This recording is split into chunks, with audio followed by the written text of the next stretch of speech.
Voice is good today, my friends. Absolutely. Absolutely. So let me get this right. August 12th, right? Ravens. Got some football this week. How you doing? Hey, happy birthday, Jalen Hurts. Congratulations to you. Happy birthday. 25 years young. Pretty amazing journey he's been on. And a fun journey to cover. I like it. Polarizing. I have to say this to you guys. 50,000 plus fans show up last night at Lincoln Financial to watch a scrimmage.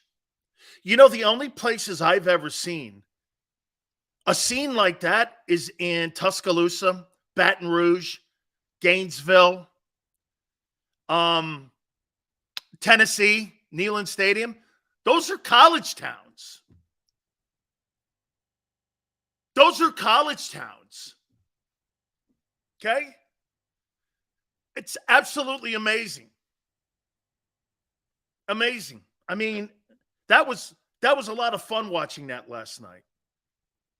And just looking at that and seeing the fans' reaction on how much they have passion and love for that team and the civic pride you have. I think it's great, man. Kudos to you. That was an absolutely fabulous scene. 2 new additions. Hey, Eagle fans, you're welcome. I'm going to get to that here in a second here. You're welcome, okay? Oh, and by the way, something that will not be covered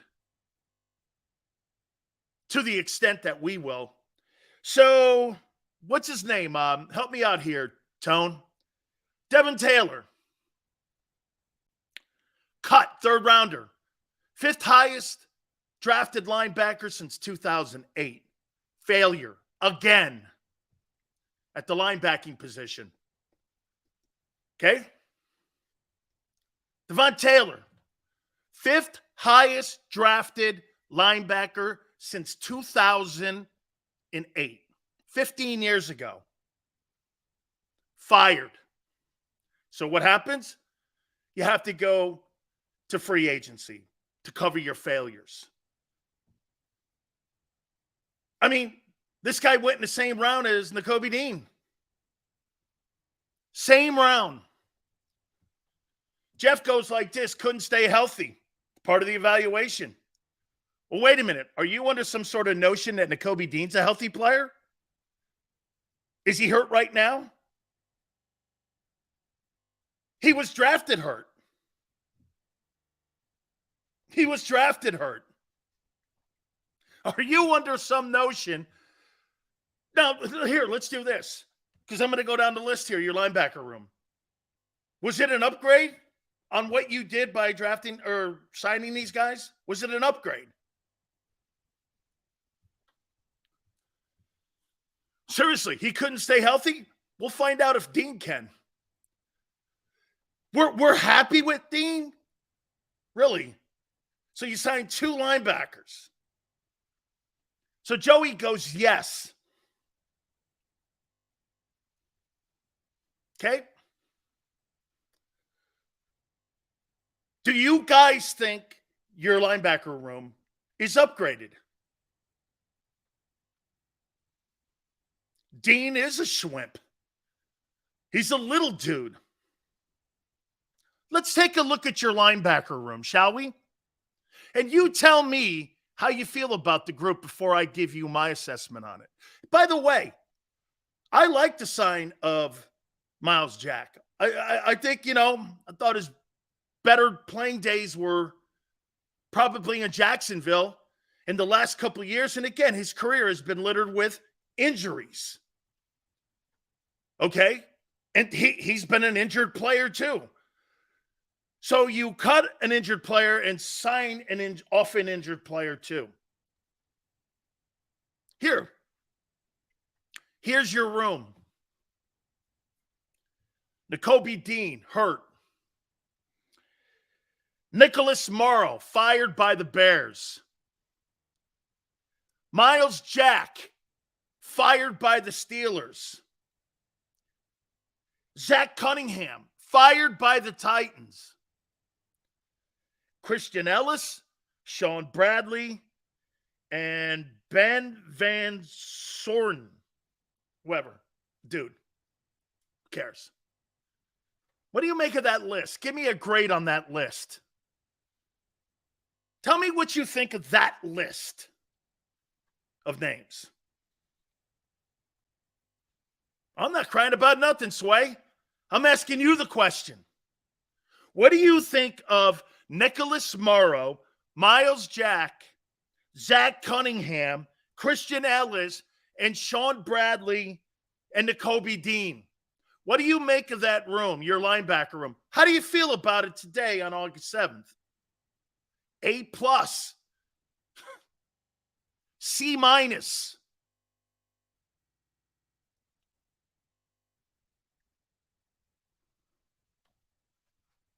C-.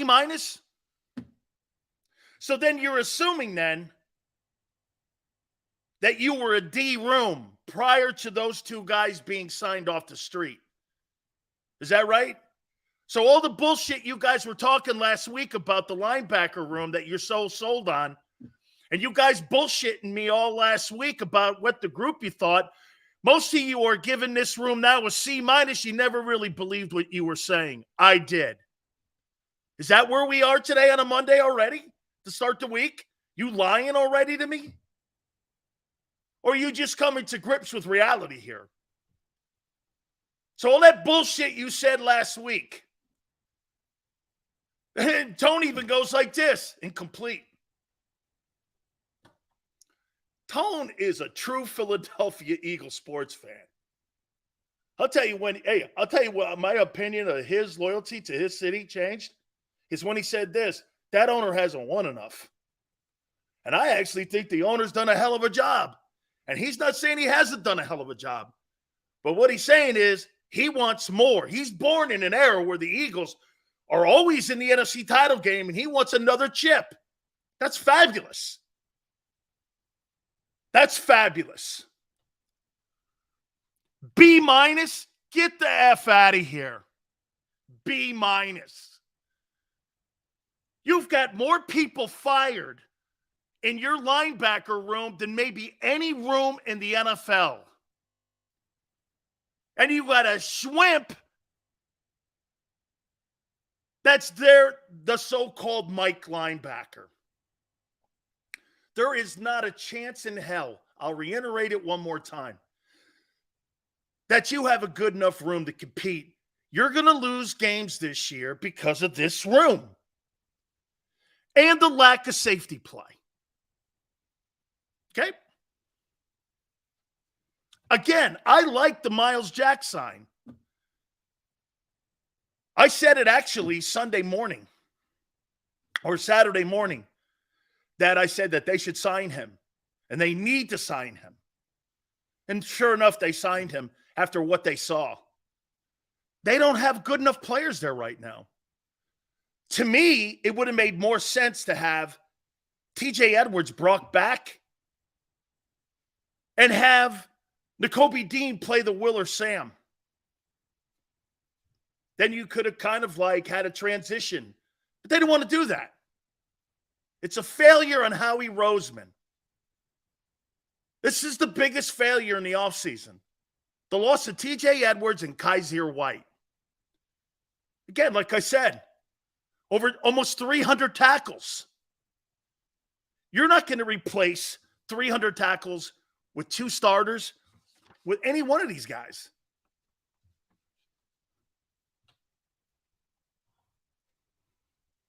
Okay? Every one of the players you hired were fired.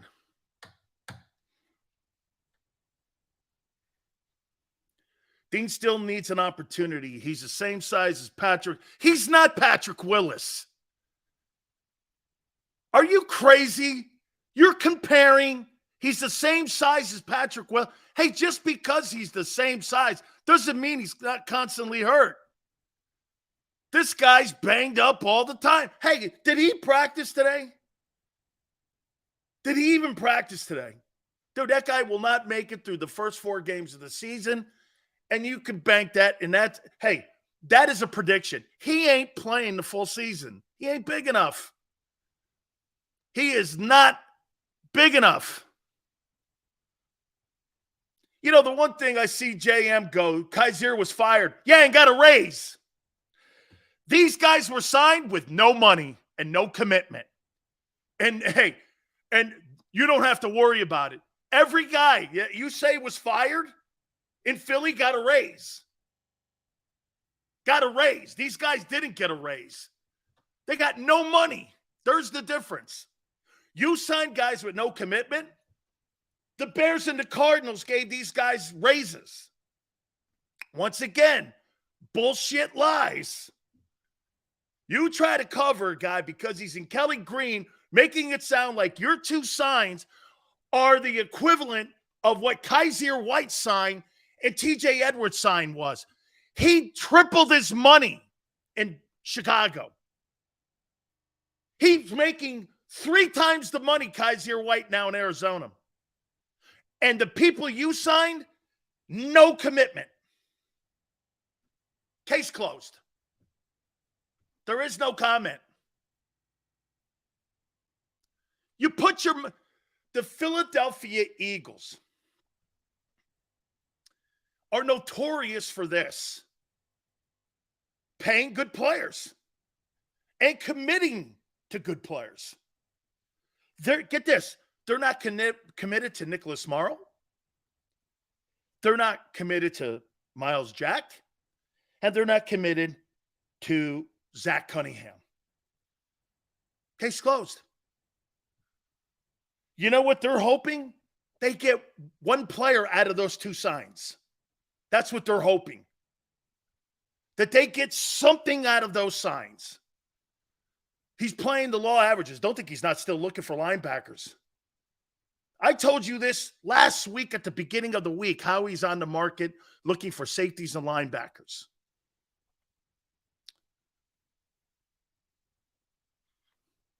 This room's C-.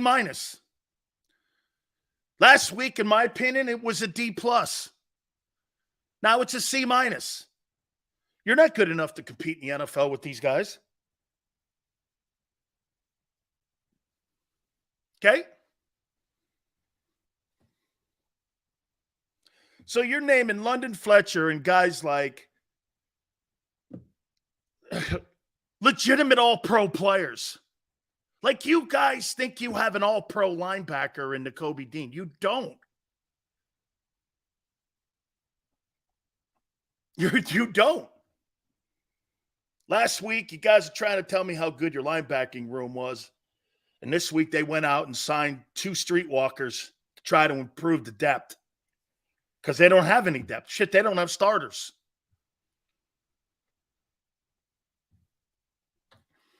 It's playing out exactly how I said it would. Now, the next position he'll address will be safety. I'm going to make another prediction to you. He's not going to hit on all the things he hit on like he did last year. Not happening. Not happening. And you get this. I love how everyone in Philadelphia has just glossed over the fact that another failure linebacker who was a high draft pick, a 3rd rounder, was cut. A guy that they didn't put the proper evaluation on. What's your excuse there? A 3rd round pick is the 3rd round in the NFL draft is the most productive round of any round in NFL history. It's the 3rd round. Majority of your starters come out of the 3rd round. You failed. 3rd round picks make teams. You failed. Then again, you failed numerously at linebacker. Who was that stiff you signed back at? Who you had as a 1st round pick in 2007, was it? I forget. Who was that stiff you signed? It was like the 26th player taken or something. I forget that kid's name. What was that guy's name? Guy was a stiff. You've never gotten that linebacker position right. You got to go back to the Trotter days. What was that guy's name? Like 07. Devon Taylor getting cut grinds my gears. When we drafted him, it was universally known he was a gamble, and we crapped out. Just sucks.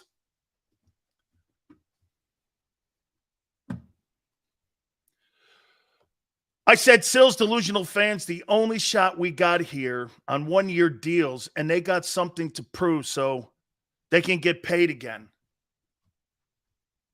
Okay? Okay? Okay? This is a delusional room. Steve goes, Sills negative as you believe the Eagles might even make the playoffs. Delusional? How am I delusional when I just name you those names? Look at it. Look at this guy right here, Joey. He calls me delusional. Here, I'll say it one more time to you. Then you tell me if I'm delusional on your linebacking room. Nakobe Dean, Nicholas Morrow, Miles Jack, Zach Cunningham, Christian Ellis, and Sean Bradley. What's delusional? How really? Who? Who? Not one of those guys could make the 49ers defense. Not one of them could start in San Francisco. Not one. Hey, Niner, am I right? Not one of these guys could start on that 49er defense. I don't think one of these guys could start in New York with the Jets. They couldn't start in San Francisco. Who? Not one of these guys could start in San Francisco. These guys would be special teams dudes. You got special teams guys that you got to make work. Sean Desai's got quite a chore ahead of him. This guy's going to have to coordinate his ass off. And I'm going to put this out there too to you. Okay? I'm going to put this out there to you also. This puts more pressure now on your DT play and your safety play. Your DTs are going to have to play your ass off because you have very limited talent at linebacker. And get this, that's not me. I'm just reading names off and lack of productivity and guys being fired. I don't know. I'm not giving you any bullshit opinion on that. These names stink. Again, I'm okay with the Jack sign. I think he's probably still got something left in the tank. And I would even put this out there. Here, I'll give you guys a little insight on what someone told me in Pittsburgh about Miles Jack. We don't pay linebackers or RBs and still win. Are you new? Oh, no. Am I new? And that's why you have one Super Bowl.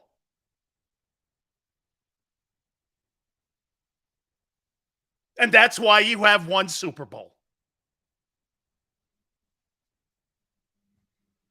New York Giants knocked off an undefeated team. They had DT play, DN play, linebacker play, corner play, and a quarterback. And they beat Brady and that undefeated team. Ravens, Lewis.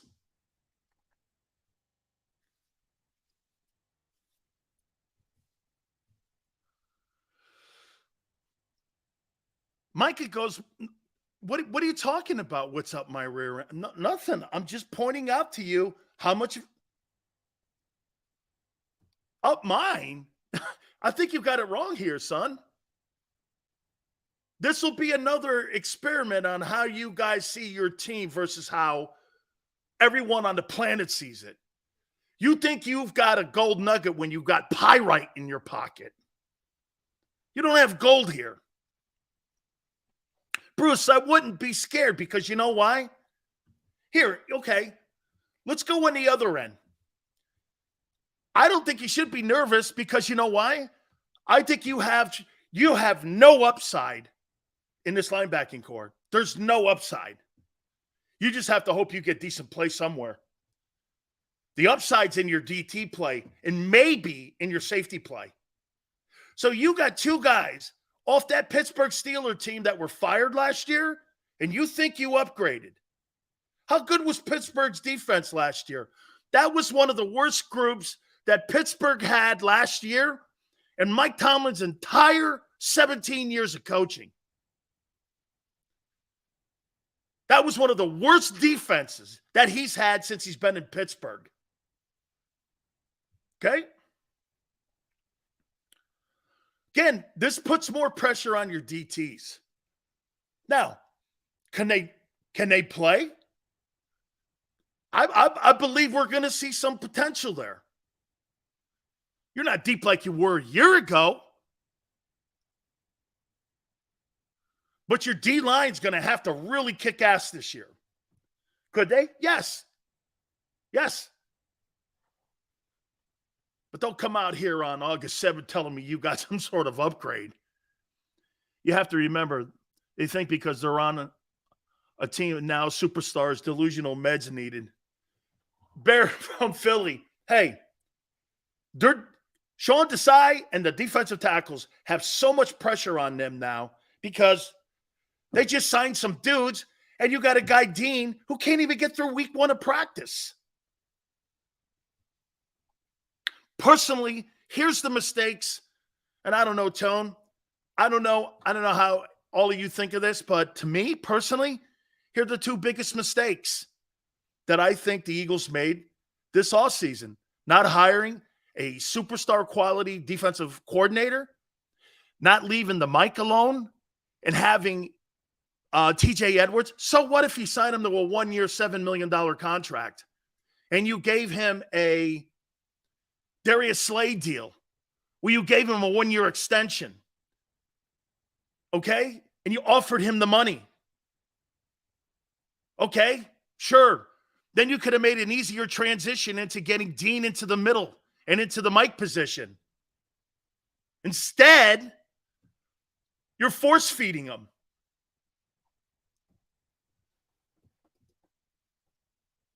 Despite their limited success, Pittsburgh ranked top 10 in the NFL in opponent rushing yards allowed. Jack played 71% of the snaps. He could help with the run defense. Not outside, he can't.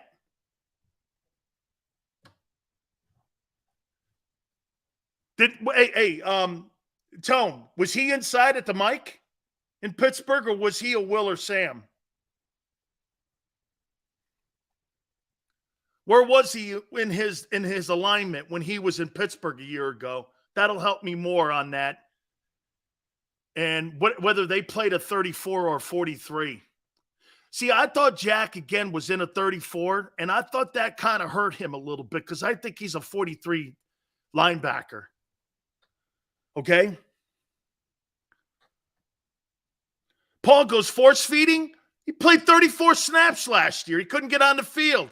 Supposedly, Kaiser White, according to some of the people in here, sucked. And he sucked. Well, the guy behind him that you think is a superstar in the making couldn't see the field with a guy that sucked, according to you. I don't think he sucked.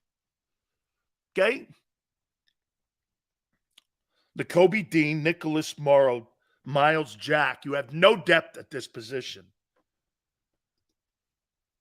Pro Football Reference had him labeled as a linebacker, but it comes from playing inside right linebacker in the 34.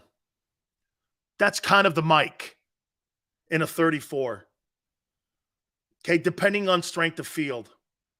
So he's inside. Okay? But shit, they're asking him to play outside. Whole different position. Especially if they're playing forefront. And which they played a lot of last night. They're showing forefront. Now, they could be doing that for illusion and for, because you got to remember something. You know that shit that happened last night? I don't know if that was on tape, but don't you think that Bill Belichick and that New England Patriots team, if they could get some resources on that thing last night, don't think they wouldn't. On what kind of alignments? It's not so much that you care what the plays were. You kind of care what the alignments were. Are they in more of a forefront? Do they do bear? Are they going to have jet sweeps this year? Are they doing more in the screen game? So if there was anywhere that thing was on, the Patriots are already breaking that film down. It's kind of what they do. It's what a lot of good teams do. Drones? I don't know about the drones there, bud. So again, here, let me give you one more assessment on this. The Dean sign, I think, is okay. But your room is not dramatically all of a sudden improved just because you think they signed somebody and Howie's waving. That's not a Howie Roseman. That's not Howie's season. Two dudes that are on their back nine. That's not Howie's season. You're still C- at best. At best. Okay, so let me get into the context of those signs. This is a true indictment. It's a true indictment how we made a mistake in letting Kaiser White and TJ Edwards go. No other way to look at it. What other LB was available that you had liked to see on the team? Shit, man, they were talking about moving the Jets middle linebacker because he was going to make too much money. Devin White's already talking about wanting out of Tampa. Go make a trade. Dude, when you pay for quality, and the Eagles pay for used parts. You know what they did? This is used parts. I saw everybody goofing on Carson Wentz having an Eagle hat on and a Commanders jersey on and a Colts shorts. What's the difference between your linebacking core and how Carson Wentz looked? Well, Bears, Steelers, Titans, and nobodies. What's the difference? It's a stupid look, too. What's the difference? You got guys that were cast-offs, too, from the Island of Misfit Toys playing your linebacker position. This is an indictment. And did you see Nick, his first thing he said when he came out? This is not an indictment on the current linebacker room. Yes, it is. It's an indictment on depth alone. This guy sounds like Joe Biden now. I don't know what to believe. What are you, crazy guy? This is an indictment on the... How about this? Here, let's do this. Let's do this. Do you agree, at least, that it's an indictment on the depth? Would we go here? The linebacker core is definitely makeshift, bud. You got to admit, Wentz did look goofy. He did. It was stupid. Why don't know? Dude, bro, I would have had a rugby hat on before I put an Eagle hat on. But then again, the only hat I may have worn was the Eagle hat because they did make me a millionaire. And Tone made him a millionaire, too, by buying tickets. You're welcome. All you Eagle fans in here that hate Wentz, it's kind of like, hey, Tone, you know what it's kind of like? It's kind of like Eazy-E going, hey, man, they bought the albums. Hey, they bought them. Hey, they bought them. And yes, it's an absolute indictment on that Eagles linebacking core. They have almost nothing there. Right. And if you find out Dean's not the guy, you have nothing there. You have nothing there. It's an true indictment on your linebacking position and how you dealt with it this offseason. It's a total indictment. And you would agree it's an indictment at least on the depth. Or no? So Nick is going to sit there and bullshit you and tell you, no, it's not an indictment on our linebacking core. Then why'd you sign to? Because you felt you needed more bodies? Why? Because you didn't like the depth. Well, at least go there with it.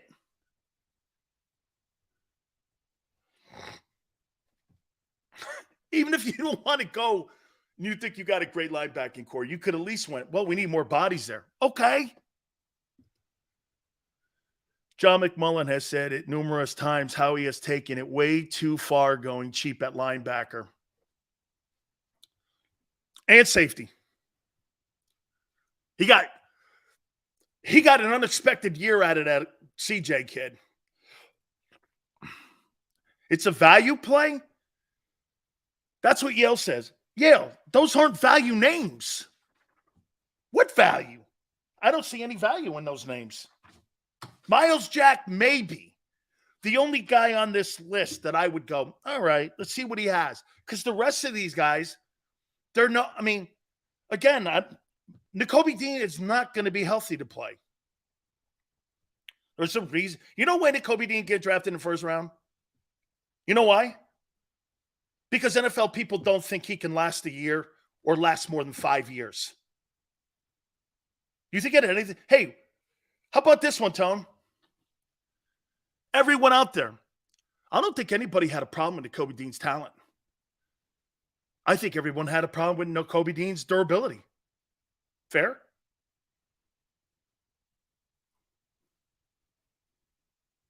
What else could it be? He's a quality kid. Didn't get in trouble at Georgia. Well, what could it be? Shorter linebackers have been drafted before. Twiz goes, the sky's falling. No, your defense is.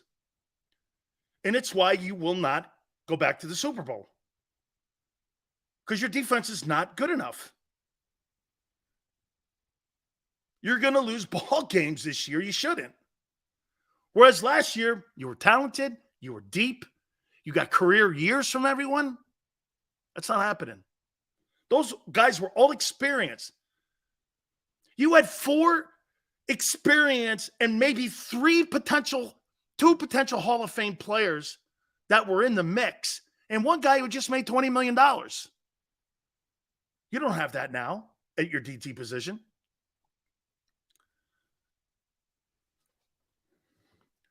Total indictment on the linebacking core. Howie F. And it'll cost you. You don't have a player on your team when you play these AFC teams that can cover those skilled players in that conference. No one. I think you'll get away with it at the Y's and Z and the wide receivers, but tight ends and running backs, who on your football team do you think can cover tight ends and linebackers or tight ends and running backs on this group? Who do you think can? I don't think you have one guy. You didn't have one guy last year. But at least Kaiser and TJ played the shit out of the run. Mara goes like this. Sills takes are getting old. They just made a move for 2 linebackers. It's not a take. That's not a take. Jesus Christ. You just made a move 48 hours ago. What are you talking about? I never in a million years, I don't remember what I say yesterday or the day before that unless I write it down and some cliff notes that I think are important. Because I'm about today. Give a shit about last year. I care about where you are today. Oh, man. Boy, a lot of cheerleading. That's going to be the downfall of the defense. They didn't address key positions. And you got an inexperienced defensive coordinator. There's your downfall. And as I said to you, Sean Desai was the 3rd choice. That's why they hired Patricia, because they're not sold on him. Now I'm even more convinced. So you need to go get new linebackers. You need to hire a watchdog for Desai because you're not sure. And you have no linebackers in your room right now, so you go sign 2 more guys. Okay, you're right. No, that's an opinion. All right. We're going to look at the Ravens here in a minute because I want to have a little buffer before I get into this next topic. I'm looking forward to seeing the Ravens too. I really am. I'm looking forward to seeing that team. And I'll get to where I think they are, especially in a very crowded AFC. Now, I'll say this to you about your Eagles in the A. Where would the Eagles be if they were in the AFC? Probably 2. Behind Kansas City. Okay? They are probably the second best team in the league. Okay? To some aspect, well, it's because of their offense. Joe Burrow would eat that defense for lunch. I don't know. Maybe I'll go like this. Top 5 or 6. Joe Burrow would eat that defense. Allen's going to eat that defense to pieces. Aaron Rodgers is going to eat that defense up. I'm going to be interested to see what Mac Jones does. Yeah, because I got to temper that because I'm looking at last year's defense, and these quarterbacks you play against, you've never stopped a good one. They're going to kick the shit out of you. So I don't know. Okay? Okay? Those quarterbacks would kick the shit out of you. Yeah.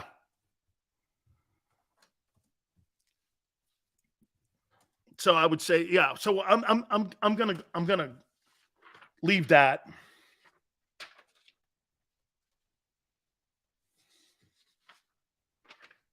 Let's get to the Ravens. I don't want to keep going down this linebacker thing because I could sit here all day and talk about how they suck in that linebacking room. The linebacking room is the worst in the NFC East. Okay? Okay? How good do people think this Ravens team that you're going to see on August 12th is going to be this year? How good?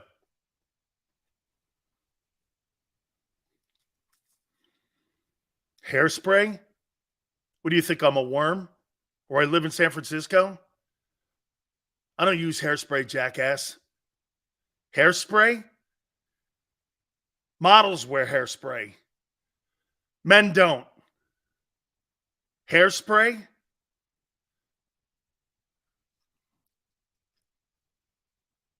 Your Ravens game this week.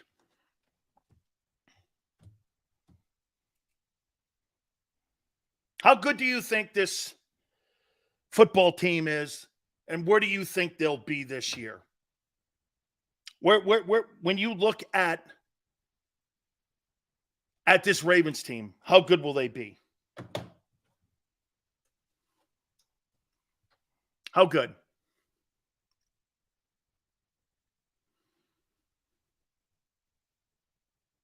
How good will they be? I'll give you my take on it. Sitting around waiting for idiots. 2023 Baltimore Ravens. There's no doubt that the 2022 season was undermined by both the front office and by Lamar Jackson because they couldn't get a contract done. I think it was both. They had 3 years to get it done. And I think the 2022 plus the lackluster defense, I think hurt that chance and made the Ravens look like the worst team that they have had in the last 20 years. That's a shame because that's a great organization. And for the record, since 2000, the Ravens by far are more successful than the Eagles. So to see what happened last year happen to them is pretty remarkable. But they've righted the ship with Eric DeCosta, and they've done a nice job here by putting the thing back on the rails. Okay? They put this baby back on the rails again.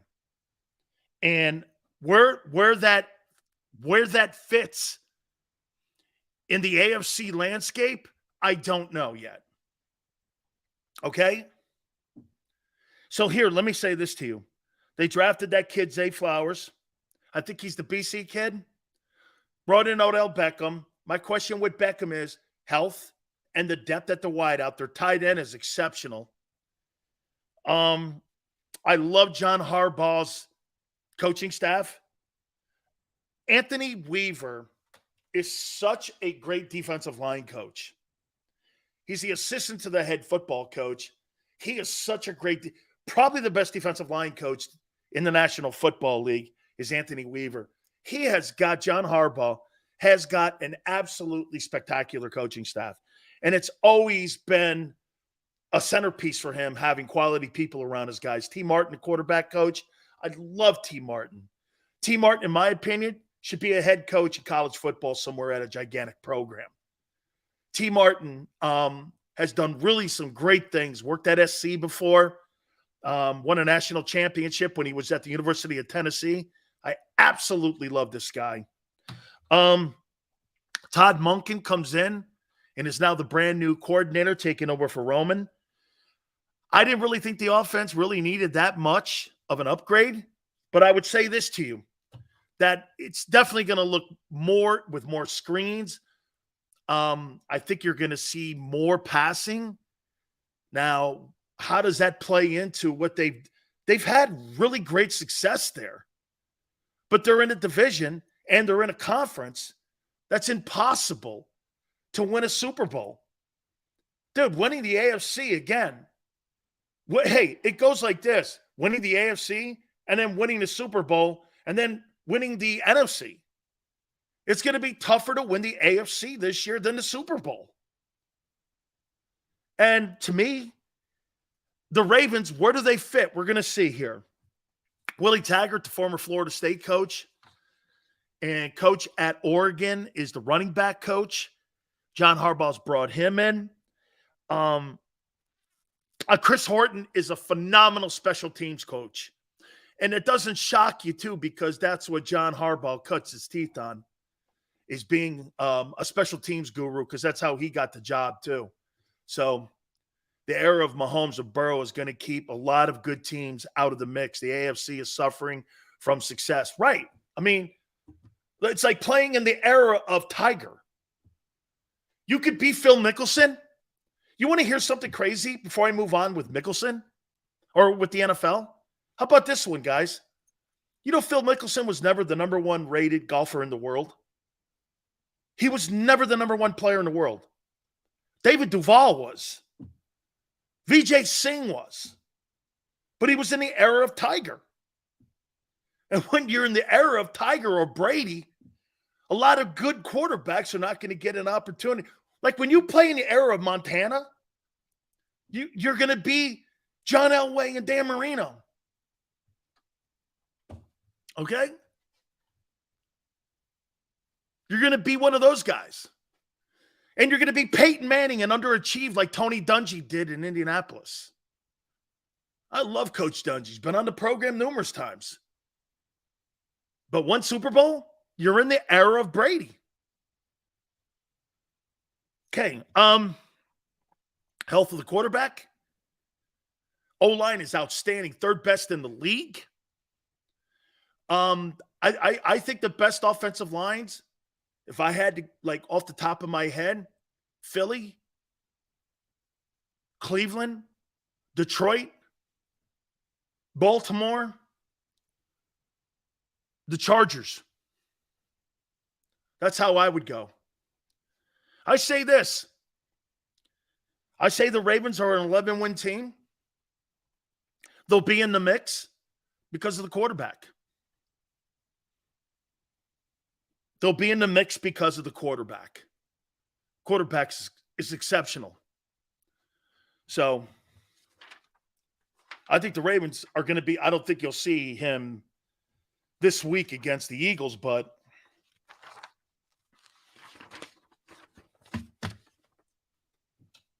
they're going to be one of the good teams in the AFC.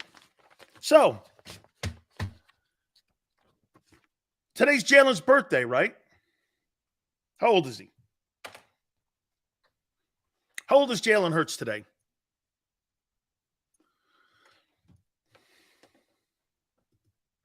He's 25. Great age. Great age.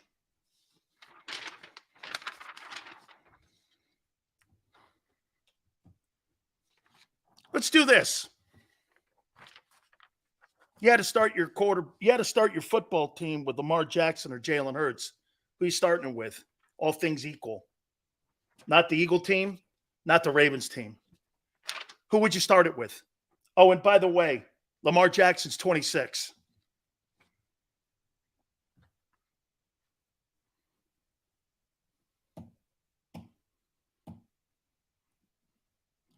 You start your football team off a guy with 1 year.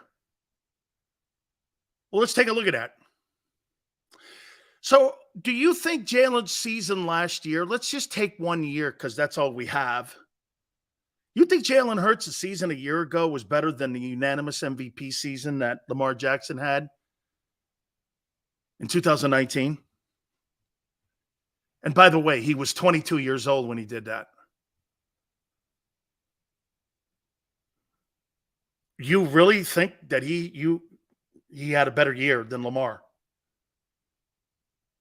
When Brady and Manning and Breeze and all those legendary quarterbacks, Mahomes, were all in the sport, and he was unanimous. You'd build your team around Jalen Hurts. He's never had a season better than this kid had. And they're the same age.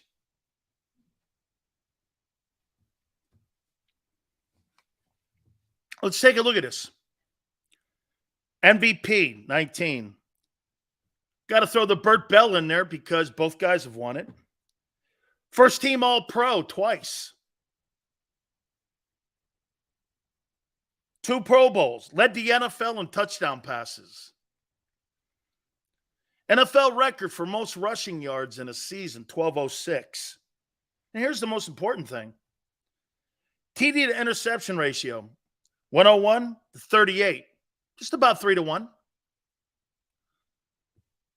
And here's the most important thing. Lamar's 45-16. Hate on linebackers? I'm not hating on Jalen. I asked you a question. Both are great players. There's no hating.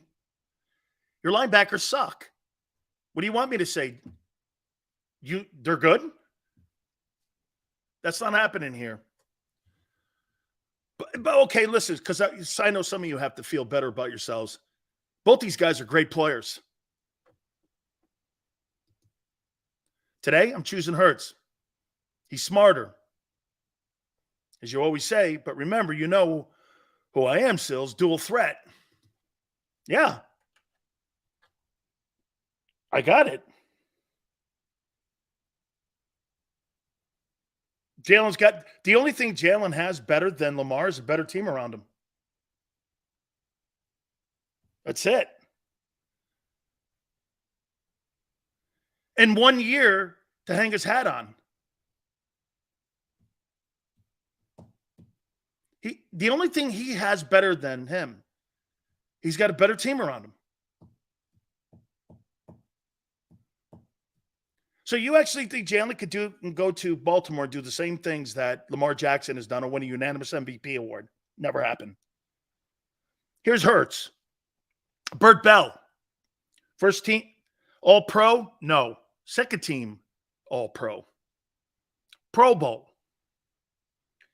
44 touchdowns to 19 picks. 26 rushing touchdowns. Really good. Record, 23-11. Okay. And see, every time you guys bring up the Super Bowl stuff, I'll show you a substitute teacher that won a Super Bowl, and I'll show you Jimmy Garoppolo's thrown 7 picks in the last 2 games, or 2 days, I should say, who went to a Super Bowl. Great. They lost. One of them lost too. What's that mean? Your legacy changes when you win that game.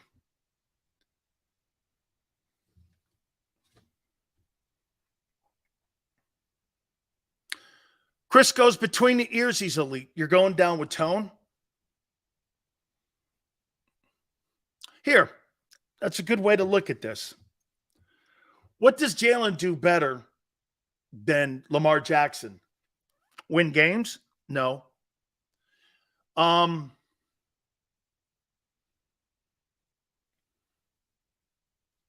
This guy's actually beaten Mahomes too. Is he a better passer? Probably. Even though Lamar, look at this. Even though Lamar's led the NFL in touchdown passes, probably. Jalen's improved. Now, are there better weapons in Baltimore at the perimeter now?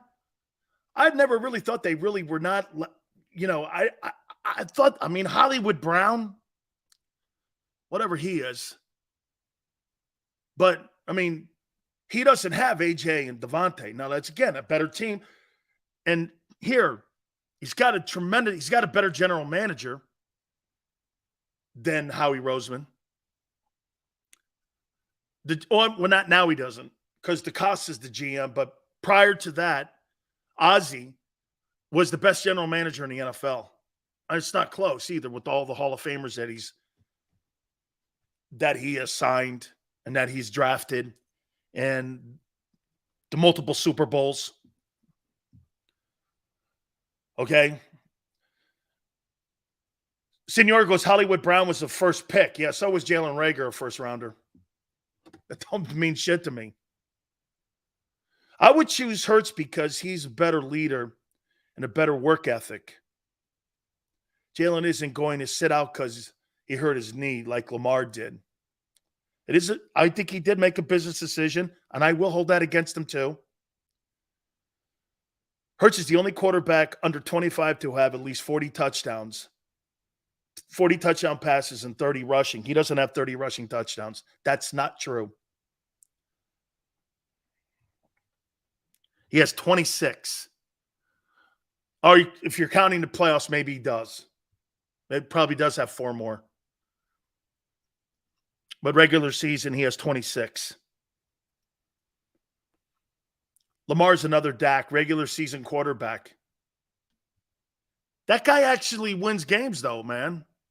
That guy's actually beaten Josh Allen and Patrick Mahomes. He's actually beat them dudes. Okay?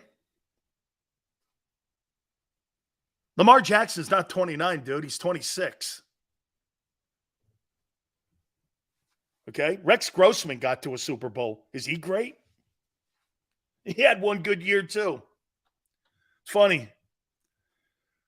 Rex Grossman, Jimmy G, they went to Super Bowls.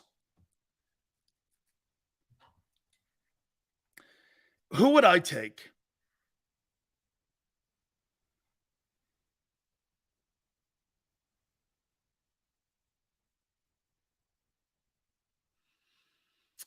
Who would I take?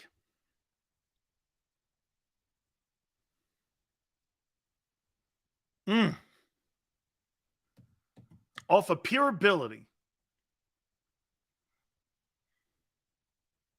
Who runs the RPO better?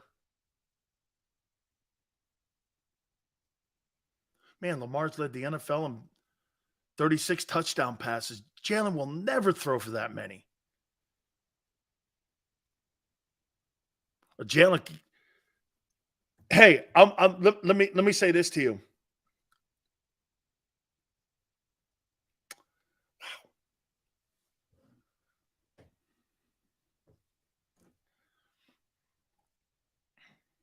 Now here, Jalen Hurts has a better chance at leading the league in rushing than he does passing yards. You understand this, right? There's a better chance he leads the NFL in rushing.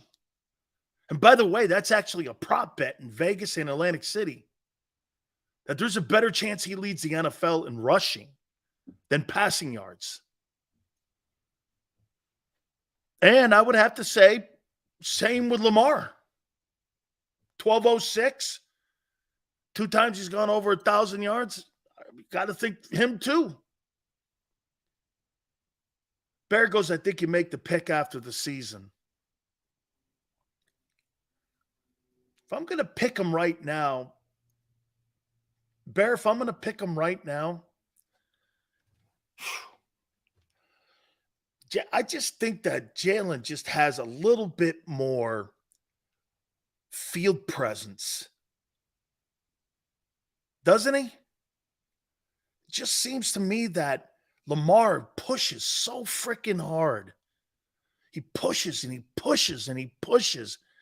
And he reminds me of quarterbacks that kind of throw into triple coverage, but he runs it into double hits and he's running into contact. And like the guy in Buffalo, man, those two dudes, I mean, eventually you've got to understand that playing the next play is more important than the current play you're playing, actually.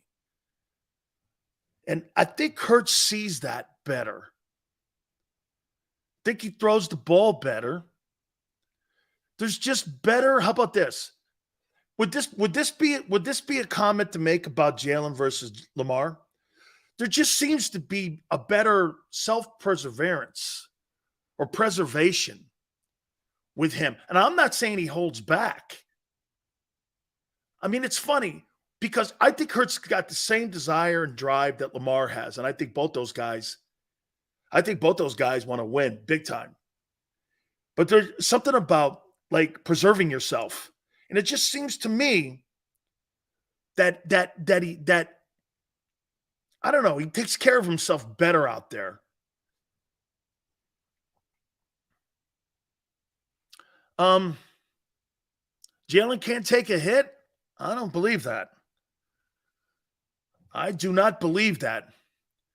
Big Picking goes, Lamar reminds me of Allen. He thinks he has to do it all. I believe it too. So if I had to pick between two quarterbacks that we won't see play this week, but for the Ravens and the Eagles, I'm going to shock you. Even though Lamar Jackson is I wouldn't say by far, but I would say this, is way more accomplished at his young age of 26. Isn't that crazy? You would have to probably take Hurts right now to lead your team. Because, again, I do think that business decision of a year ago, it does taint me a bit. Okay? Like, will you play through pain? He did a year ago. So did Mahomes. Mahomes, he had the money too. He didn't have to go through it. Okay? So if I had to go in my gut, yeah, I'm going to do it too. I'm probably going to go because you know why? How about this? 45-16 is exceptional. That's an exceptional record.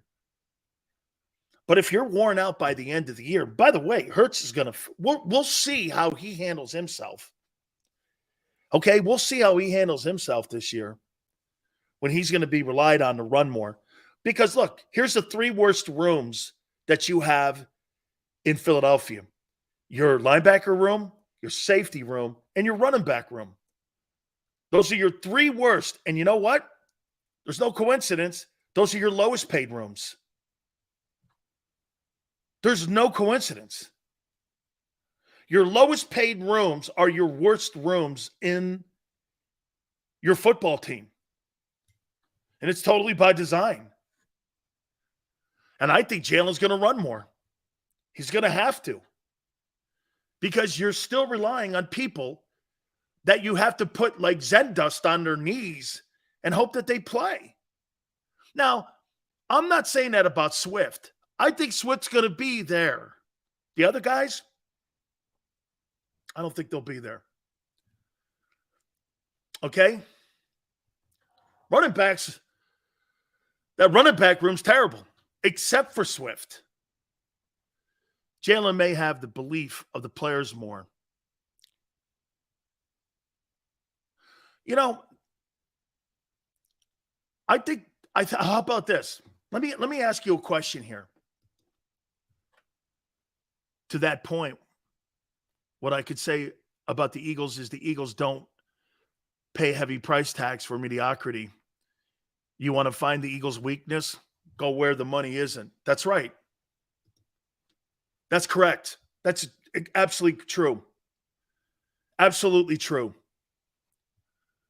They go cheap in places, and that's why they're weak at those places.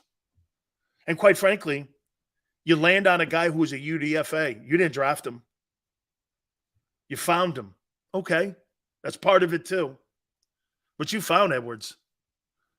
And you had to hire a hired gun in Kaiser, just like you're hiring 2 more. Okay? Now, I will say this.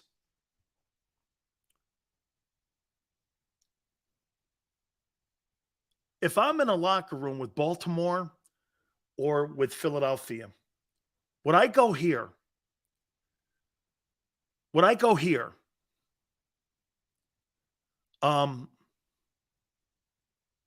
Hey, man, you played the whole season.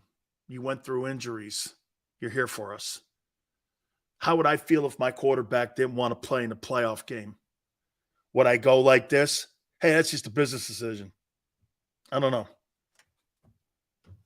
Okay?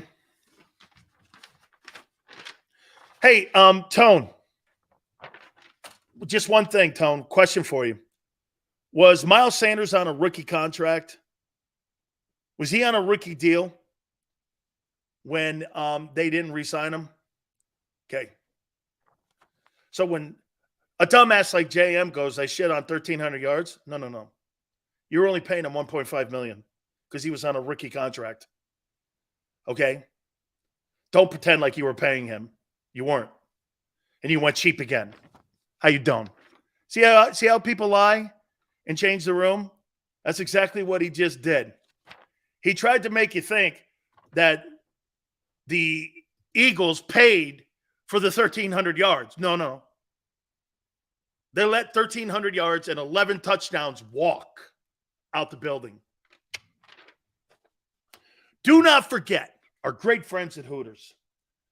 Our relationship of 35 years is continuing now in the Philadelphia area at KOP, the King of Prussia. We can't wait to get out there. By the way, it is going to be packed with Eagle fans for the Ravens and Eagles. I cannot wait for you to get your fantasy teams together, your fantasy drafts. Make sure you call them because seats are now becoming limited, okay? Your fantasy drafts and all your preseason football are there at King of Prussia Hooters there. Hot wings, world-famous Hooter girls, daily specials Tuesdays. You get 10 wings, buy 10 boneless wings, okay? And you get them free. That's right. Wing Wednesdays, a 40-year anniversary that we have this year as well. This is a tradition, 1983, all you can eat. Kids eat on weekends, on Saturday. Wednesday, you're talking about all the weekday specials that they have too. Miller Lite, Coors, 6 boneless wings. Get 6 items, put it together for $6. It's at 240 North Gulf Road in King of Prussia. Absolutely your place this fall when it comes to your football and for you Eagle fans. One of the great places in the area now. We're going to be there doing a ton of events for you. And when you go to Hooters, King of Prussia, make sure Big Sills is there and you're going to go and have yourself a great time, okay? And you make sure Big Sills sent you.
Go passionately.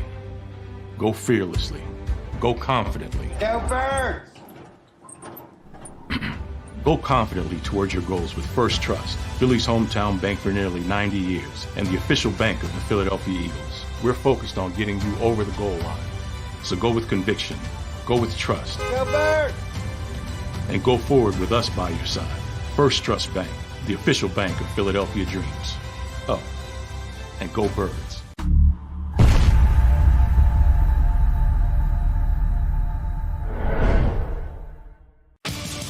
The greatest fans on earth. It's a bold statement, but would you expect anything less from Philadelphia?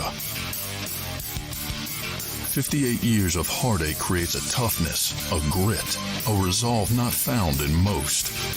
Sure, our prayers were answered, but now that we've had a taste, we're looking for more. Pondley Hockey, official partner of the Philadelphia Eagles. All right, did you know I was the Mommy Slam Dunk champion? Really?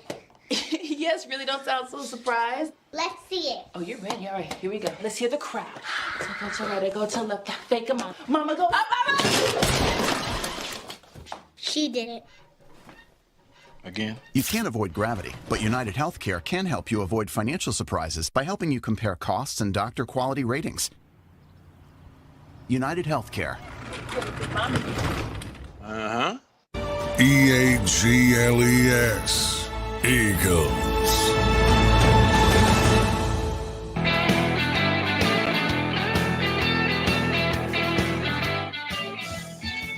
Hour number 2, our good friend Gary Cobb, who was at practice the last couple days, will give us his sense of these two dudes that were just signed by the Eagles to improve what was already a shitty room. I think it's upgraded a little bit, probably C-. And again, one more time, the Jack sign to me is not bad. He's the most experienced, probably the best linebacker in the room already. The rest of those guys, we'll see. I mean, again, not fair to say anything about Dean yet, but we'll see. I mean, if he plays. I don't know how you don't think that's a concern if a guy's missing time who didn't see the field last year. And because he was on a chalkboard all offseason, you think that's good enough to win in the NFC East. How ignorant. If that guy has 70 tackles this year, I'll be stunned. You're trying to replace a linebacker that had 100 solo. And because he's no longer in Philly, he sucks. If you're a great player and a great linebacker, don't you think Howie would have been trying to move TJ Edwards out and that guy in? That's how you do it. If you know you got a replacement or an heir apparent, you don't pay the guy and you just let him walk. But you get him playing time. He got no playing time. 34 snaps is not playing time. Okay, so Youngles, they didn't want to pay Edwards. Well, that's why you just signed two dudes off the street, because it's an indictment of your room. Just like last year, it was an indictment on your defensive tackle play. Stop lying to yourselves. Stop lying. Why? Hey, so Howie Roseman signed those two defensive tackles last year because they were not getting enough out of Jordan Davis. Yes or no? Well, he was hurt. That's part of it. Well, he was okay. Between being hurt and not productive, that's who Davis was last year. So they went out and signed two veterans. To me, Nakobe Dean's job is gone. Jack will be taking that. To me, that makes the most sense. Starting Miles Jack at the mic and putting Dean out wide. Put him out wide. And get this. Can I tell you why they're playing more forefront? Why do you think they're playing more forefront? When you watched last night and you watched the films, okay, why do you think they're playing more forefront. Let's see if you have any intelligence. Less linebackers on the field, and the guards are covered. And you're only taking one guy on, the center, who's usually the undersized guy in the building. Doesn't it make sense? Of course not. See, when you got two defensive tackles covering the two giant guards, your Mike only has to look at a guy that's 6'3" like Jason Kelce, 300 pounds, instead of taking on a guard that's 385 pounds or 360 and 6'6". Schwimpy Dean won't be able to see, let alone in the backfield, but he'll be gobbled up by traffic. It's common sense. That's why they're going to be more in the forefront, because they don't have the linebacker play. Common sense. Mahomes, Rodgers, Brady, Kelce didn't play as rookies either. Just because you don't play as a rookie doesn't mean you're a bust. And Davis got hurt. That's not what I said, General. I said the reason they went out and got more help at the defensive tackle position is because they got no production from Davis. You draft a guy 13 and he was non-productive. You say hurt, okay? So he's hurt and non-productive. Not usually a good combination. That's why they signed veteran DTs. What did I say that wasn't true? He had 19 tackles last year with no sacks. They went and signed two guys that helped them. It's not an opinion.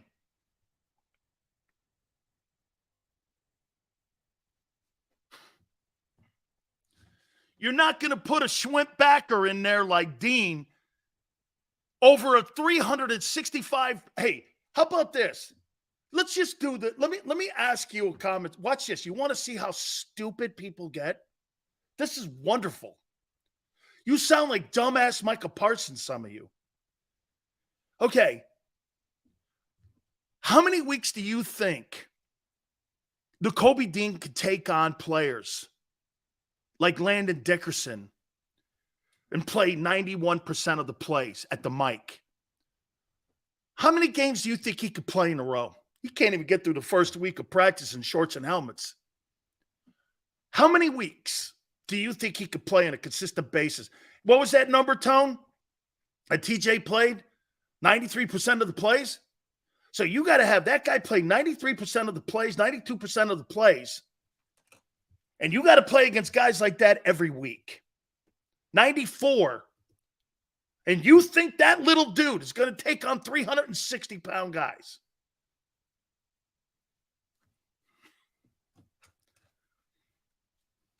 How many?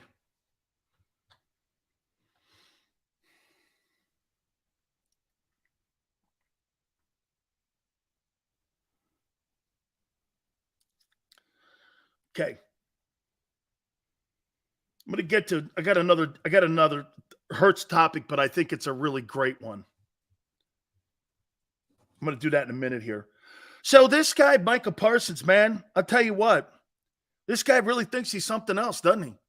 I've never seen a guy who gets killed more by the Eagles talk more shit in my life than anybody I've ever seen.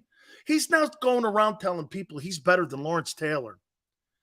He goes, Lawrence Taylor could never cover Saquon Barkley. No, but Lawrence Taylor would annihilate Daniel Jones. What have you ever done? You are telling people you're better than a guy who revolutionized the outside perimeter linebacker position, and every single team in today's NFL wants a player like Taylor. You want to hear a crazy stat? Lawrence Taylor's first 2 years in the league, his first 2 years, he was the defensive player of the year. Twice.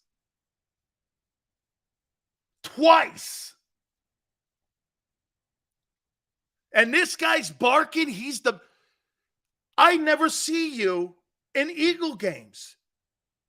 This guy's like Casper the Ghost. There you see him, there you don't. I have never seen a guy talk more shit And see, that cowboy emblem is going to his head because he thinks he's better than he is. Look, I think he did not have the impact late in the year that Hassan Reddick had. Not a chance. Not a chance. Reddick was more destructive. He was more destructive. How about this? Can you name me a play? Can I tell you, what do you guys think defensively was the most destructive play in football last year in the entire league? What was it? Can you guys name it to me? What was the most destructive play that a defensive football player made last year? The most impactful play. And then you line it up with his season and his numbers and his impact. What was the most destructive play on defense? Reddick taking out Brock Purdy, Niner fan.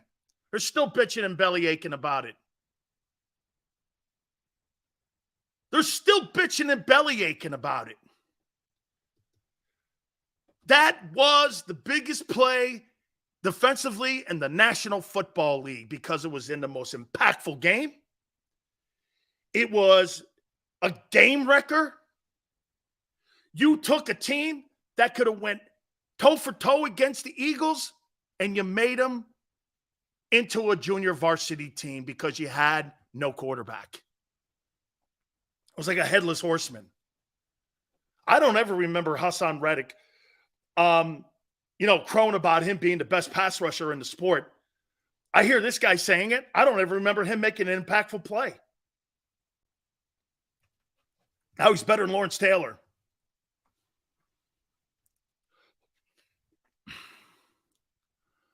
Striker goes, Sills, do you think that since Miles Jack was in a 34, it could have stunted his... Yes, I do. Yes, I do. Because, hey, I'm glad you brought that up, Striker, because I'll tell you guys a little secret. That's right. Turn the 49ers from Superman into Clark Kent. Here, I think you guys will be a little bit more happy to hear this. So, two guys I talked to, two former teammates. Fredo Roberts is the tight end coach. Here.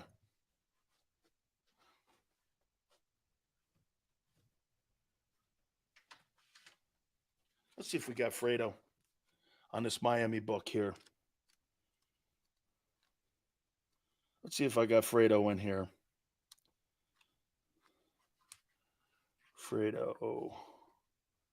Fredo Roberts. He is the tight end coach with the Steelers.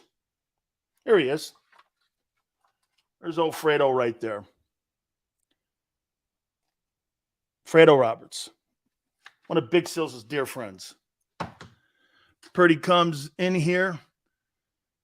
You tell Niner to be honest. Won't be scared to death. Hey, and I talked to my other teammate, Carl Dunbar, the defensive line coach in Pittsburgh. And I talked to Kevin Colbert. Do you think Miles Jack being in a 34 was out of position? They said definitely. We run 34 here. He's more of a 43 guy. Okay? Which means he's more of an inside Mike backer. They felt that he'd play better at Mike. And that's what I think Howie's looking at. Me, in my opinion, I would start playing Dean a little bit outside. Miles Jack inside Mike and then Dean outside. Then you make a transition. I think that makes more sense. And get this, they love Miles Jack. He's injured. He was injured a lot in Jacksonville. Okay. I don't know too much about Cunningham. Think he's okay. And he's all right. It's going to be interesting to see because he's more of a 34 guy. But I don't think the Eagles are going to play 34 this year. I think they're going to be more in the forefront because of the undersized linebackers they have. You're undersized. You're smaller than you were a year ago. So, if you put Miles Jack at the mic, I think you're stronger. And again, this is not an indictment on Dean. Jesus criminy, let the kid learn how to. Hey, you want to hear something? Here's a great example of what I'm talking about here. You know what Tracy Rocker said about Jalen Carter? He goes, Sills, what do you think the biggest problem is you have right now? By the way, Tracy played with me and we were teammates again too. We've been friends for 20 years. Love him. What do you think the problem with Jalen Carter is right now? What do you guys think the problem with Jalen Carter is right now? And by the way, it's expected. It's not, there's nothing to be down on him. What do you guys think the problem is with Jalen Carter right now? Experience? Probably the vague answer. TV. Okay, probably the vague answer. Technique. Technique, experience. Okay.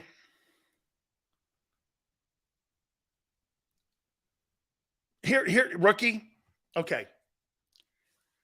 When you're in a defense like you were at Georgia, and you play a lot of like 3-man front, and you play a lot of like different styles, okay, of fronts. You slide guys, 3 technique, 1 technique, 2 technique, shade, 0. Some fans would rather throw Dean into the grinder than see him develop properly. Of course, that's the problem here. You throw a guy into a grinder, most of those guys come out eaten up. Instead of bringing a guy, didn't Seth teach you anything? I go, Seth, how long did it take you to become a Mike? He goes, well, at first I started at Sam, then I went to Will, and then I went into Mike. But you guys think Dean's better than Seth. Oh, okay. So you think Nakobe Dean's better than Seth Joyner? I don't. Here. This is what they're saying about Jalen Carter. And Tracy's like, don't go crazy, but what do you think? And I go, let me guess. He's guessing. He's like, yeah. He thinks he's in a 2, but he's in a shade 1. And he's got to slide out a little more. So what happens? You're thinking, and the guy steps on you and you look slow. The only reason he's slow right now is because he's overthinking. I personally think, and he goes, what? I go, I personally think, don't confuse him right now. Let him just get out there and base. Let him play base. Okay? Let these guys play. When he's in the game, just play base. Don't go too much. Man, those defenses nowadays in the NFL, see, they like to do that walk-up defense now. You know what the walk-up defense is, right? In college, think about this. In college, see here. In college, you can line up, and this is the guard. Here. This is the guard here. See, you can line up on a 3 technique like this. And the guy can't stop you because you're going to kill him. In the pros, you line up on a 3 technique. Do you know what you just done to the guard? You told him to take a flatter step.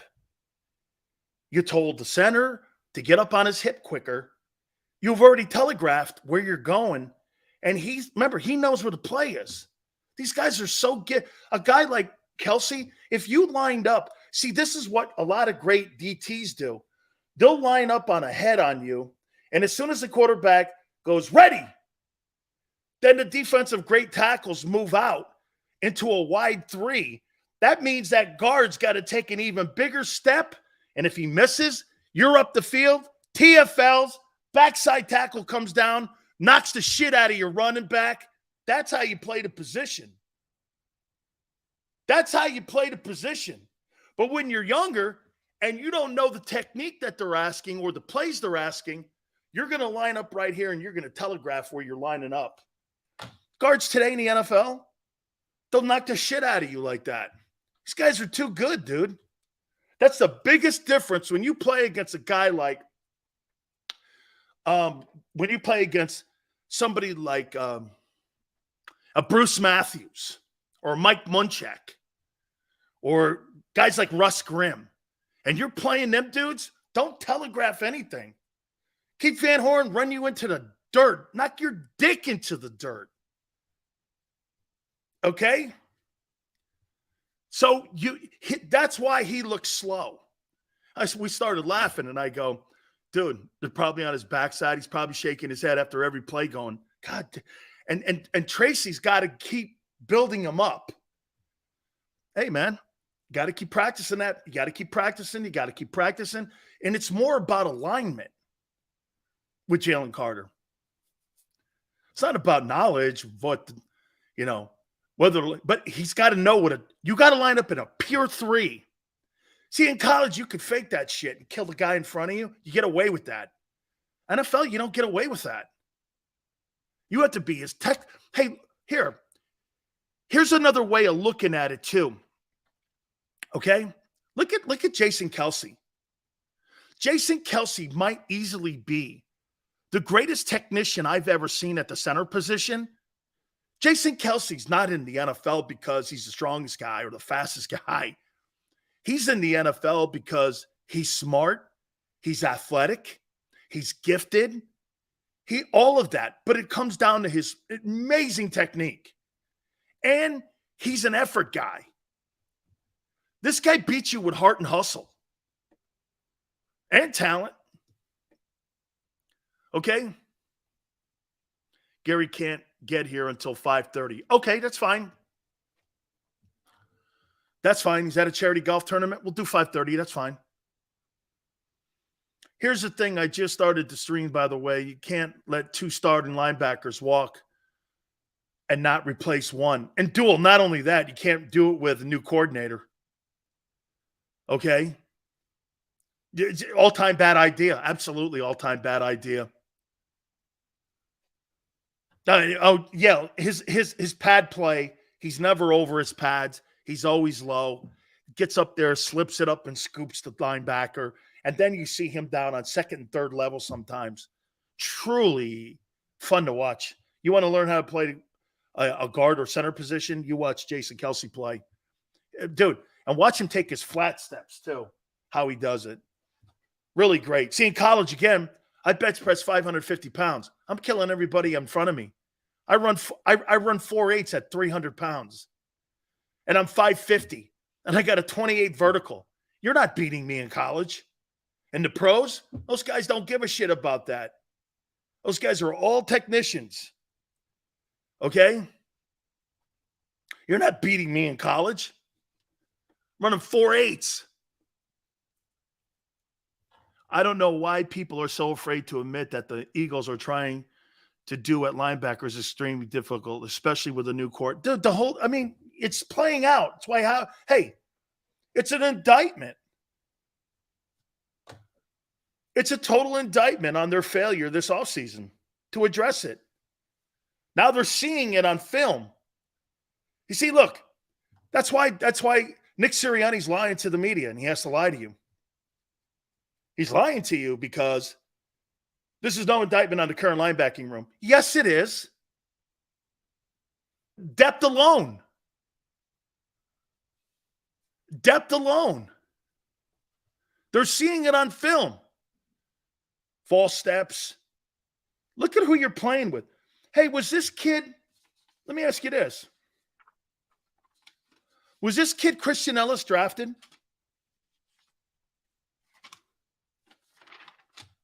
Was this kid Christian Ellis? Was he drafted? Was he a draft pick?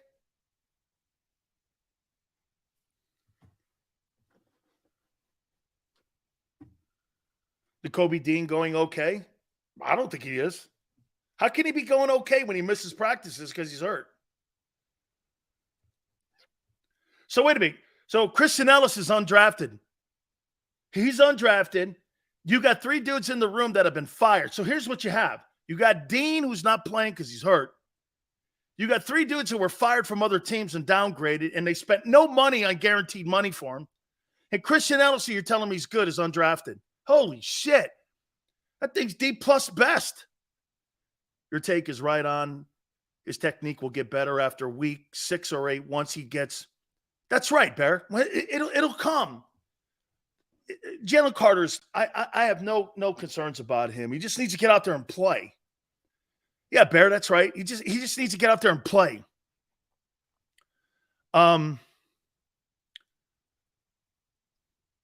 Nolan Smith has practiced. I hear Nolan Smith looks like the best rookie out there so far. Okay, I heard that he looks like the best. Let me say this to you. I wrote this down here about Hurts. By the way, Gary Cobb will be with us at 5:30 instead of 4:30 today. He's at a charity event. I love this. This is so Brady. I'll tell you something about your boy, Jalen Hurts. Once again, he's got a lot of Tom Brady in his preparation and studying of the game. There's a lot of Tom Brady in him. Okay? A lot of Tom Brady. And now what he's doing is he's talking to Sean Desai all the time and going over defenses with him. Talking defensively with him. How would you coordinate me? What are you doing here? What are you trying to do here? What are you looking at here? When you see this, what do you think? How would you defend me here? How would you defend a guy that's in a screen game? How would you defend a wheel route? How would you defend a tight end up the seam on a block and release? How would you do that? That's so great. That's the things right there that Wentz didn't do. The more I know about you, the more I can attack you. The less I know about you, the more vulnerable I am. Art of War, Sun Tzu. If I know my opponent and his strengths and weaknesses, I know where to attack. That's so smart. I don't think a lot of quarterbacks do that. Take the time not to only know their plays, their players' positions, but sit around and know that what made Brady so spectacular was that he knew where the ball was going on a pre-snap. He knew where he was going. He knew where the ball was going. And so did everybody else that worked with him. And everyone was in tune with him. That's why you don't see big-time wide receivers with him that had any kind of success whatsoever when it came to winning Super Bowls. He didn't play with guys like that. Guys like that were worried about what? Their own bullshit, their own numbers, their own salaries. He didn't win Super Bowls with guys like that. He won Super Bowls with guys that were going to be in tune with him, that were going to work with him, that were smart like him. They didn't win with anyone else. They never won with those superstar. Brady didn't win with wide receivers like you have in Philly. Shit, man, there's not a wide receiver he won a Super Bowl with the kind of talent that you have in Philadelphia. Not one. Not one. The tight end is the greatest tight end in the history of the game that he played with. Okay, but the wide receivers, Edelman, Amendola, and Welker aren't going anywhere. Okay? Aren't going anywhere. That's probably two. Shakira AB in Tampa and Mike Evans, probably, okay, those are the two best he's won with. Absolutely. But that run they had in New England, none of those guys were there. He's 45 years old in Tampa. You're right. You're right. Now, I don't know. Evans keeps it up. He could get into the Hall of Fame. If Evans keeps up his numbers, Evans is going to knock on the door of Hall of Fame. Evans has put a hell of a career together. Randy Moss never won a Super Bowl with Brady. Andy, they never won a Super Bowl with Brady. Randy Moss, ever. Mahomes hasn't won without Kelsey. Are you suggesting that Kelsey's made Mahomes? I wonder how Kelsey would look up in Chicago with Justin Fields. I can pretty much guarantee you Mahomes is still going to a Super Bowl if Kelsey's on that team or not on that team. I mean, I don't think they had a wide receiver over 700-800 yards last year. It's remarkable. Only place Edelman and Welker are going to is the New England alumni game. That's right. Those guys ain't going anywhere near the Hall of Fame unless they're buying a ticket. Okay? Eagle fans.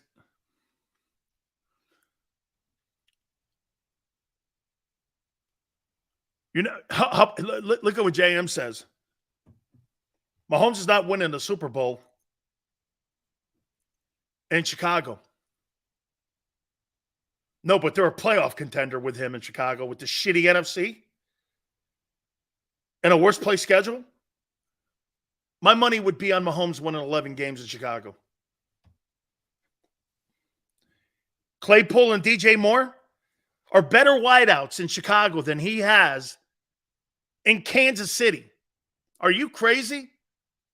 Justin Fields has better wide receivers in Chicago than he has in Kansas City. It shows you what that guy knows. No Tyreek Hill, no problem. Right. There's better wide receivers in Chicago. He beat you with Juju Smith-Schuster.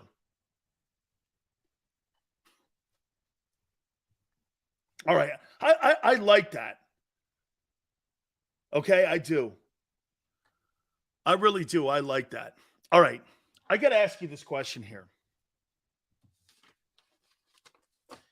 And I posted this earlier, and I think Tone saw this. Here it is. About Carson Wentz.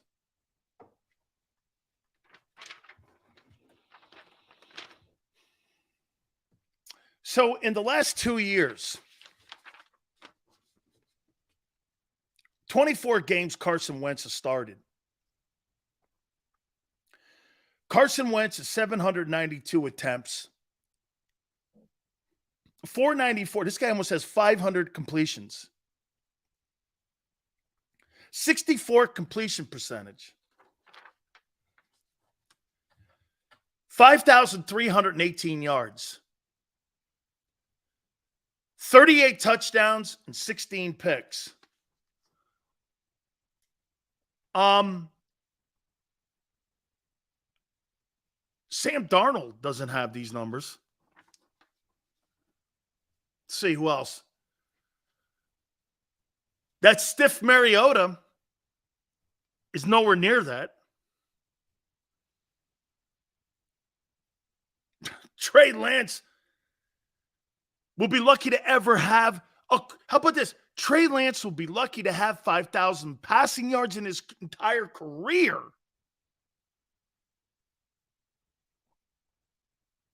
Garoppolo's thrown 7 picks in practice the last 2 days. Why doesn't Carson Wentz have a job?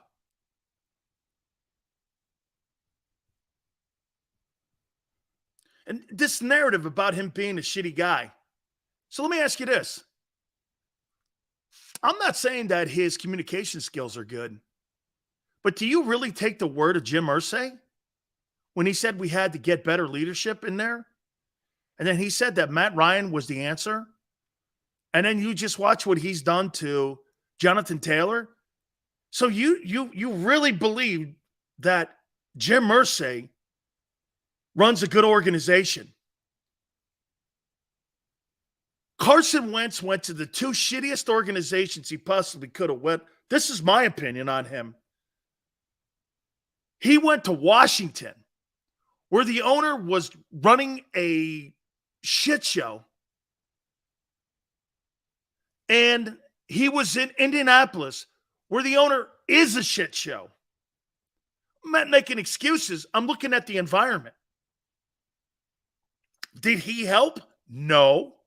But boy, what quarterback has had better success Name me one quarterback who's had a better year than Carson Wentz did since Andrew Luck retired. Maybe Phillip Rivers. Maybe.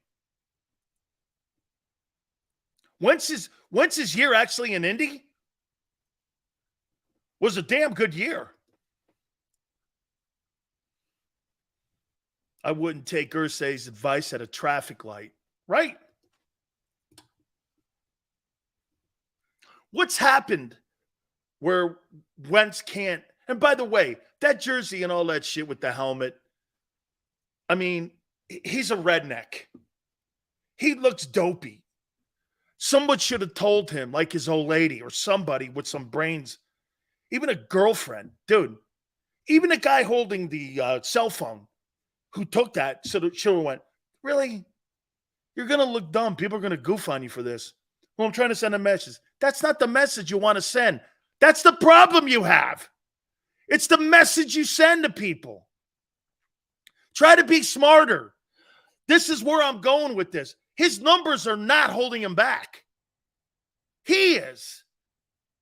That's a prime example of why people look at him and think he's dopey and goofy.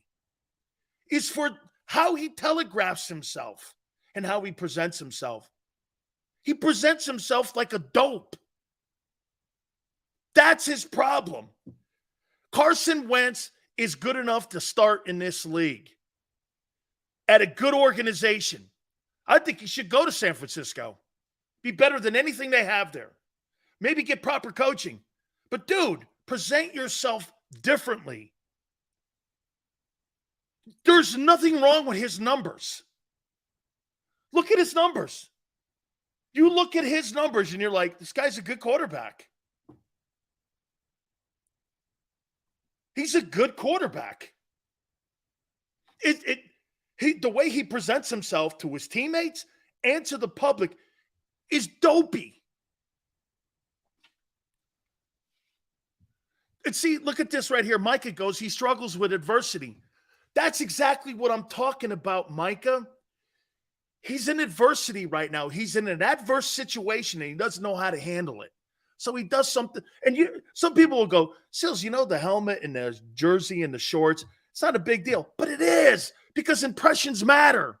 Dude, if a Confederate flag can make people wince without anything or anybody saying a word or writing anything, symbols matter. Symbols totally matter. Especially in that league. Wentz's numbers have never been terrible. He's just a buffoon. That's right. He's a buffoon. That's a buffoon shit stuff. On and off the field. I'm going to say something here about him. Dude, I'm going to make a point to you again about Carson Wentz. He's not bad. You're making him out to be bad. And by the way, he was a success in Philly. You know why? Because he helped you win the Super Bowl. Carson Wentz stats. And I'm going to tell you why, JM. He makes critical mistakes in critical times. Like, look at this. 151 touchdowns to 66. It's almost 3-1. Or 2-1. 30 before last year, 35-63 in Indy. 26-20 is last year in that shit show where they fired him and the head coach. Year before that, he threw for 4,000 yards. To not a receiver who had more than 800 yards receiving. These are quality numbers. Personally, my problem with Carson Wentz, I don't think he ever matured. I think he's a dopey kid who doesn't understand the position is about how you present yourself, how you conduct yourself, and how you prepare yourself. That's what that position is. And that's why Jalen Hurts got $255 million. Because all the things that the Eagles saw that were wrong with leadership at the position, Wentz put it out there for them to see their mistakes. And Jalen has went back with every one of the, what's this? Who's better with teammates, Hurts or Wentz? These are dumb questions, actually. Who prepares better? Again, who's a community embrace? I mean, all dumb questions because we know the answers to them. This guy's got there's no problems with his numbers. You just had Kyle Shanahan try to convince the entire NFL public that Sam Darnold's a good ball player with no numbers to prove that. Wentz has numbers to prove it and an MVP season, and he ain't that old. Dopey.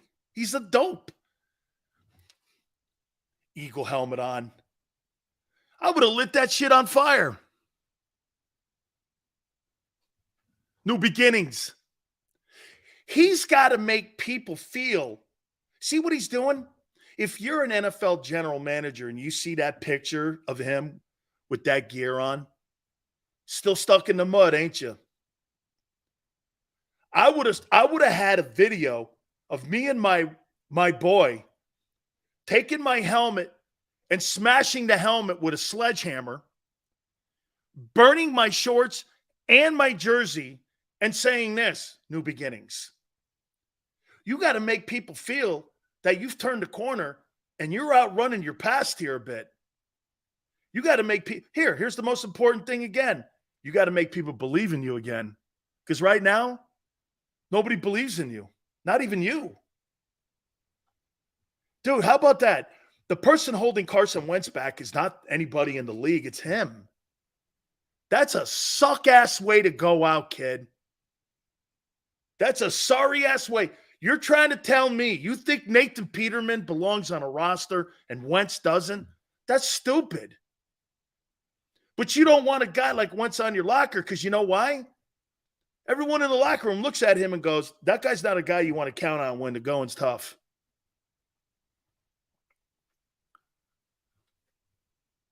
Okay? Philip goes, Carson Wentz is getting nightmares about Clowney's hit. So what, is he skittish in the pocket? Just makes no sense. Got to be a leader. And I saw the picture and I saw Tone put it out there and I was like this. That's his problem. It's how people look at him. He's dopey. I mean, he's really dopey. I didn't think that until I saw that picture of him because I kind of heard it a little bit. And then when it worked with Frank, Irsay was a head case and is a head case. He's a head case. It worked, but it didn't work the way he liked it.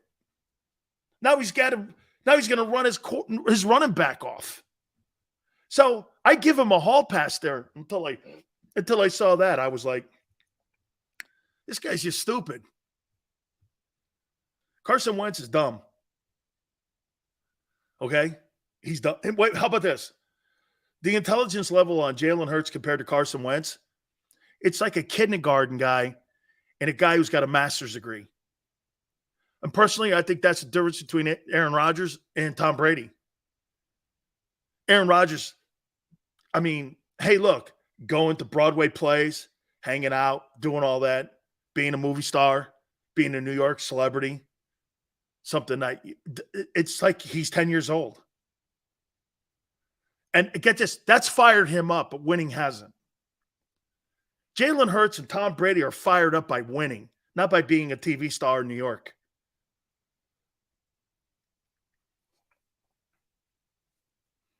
I mean, that's why that guy's never grown up. And that's why that guy's underachieved. So he's won 4 MVPs. Okay, great. He's won 1 Super Bowl. I would have thought a guy like that with that kind of talent would have won 4 or 5. But then you get to the character part of it and you realize why. Okay? That's why there's certain guys you go, man, this guy has way more talent than that guy. Why is that guy a bigger winner? Well, Hurts puts in the time. Hurts not a TV star. Get this. So why Aaron Rodgers is going to Broadway plays and going to Emmy Awards and Grammy Awards and all that other shit, the Tony Awards, Jalen Hurts had to turn down that quarterback Netflix thing. Was it twice? Nah, not me. We're not doing that. That's not for me.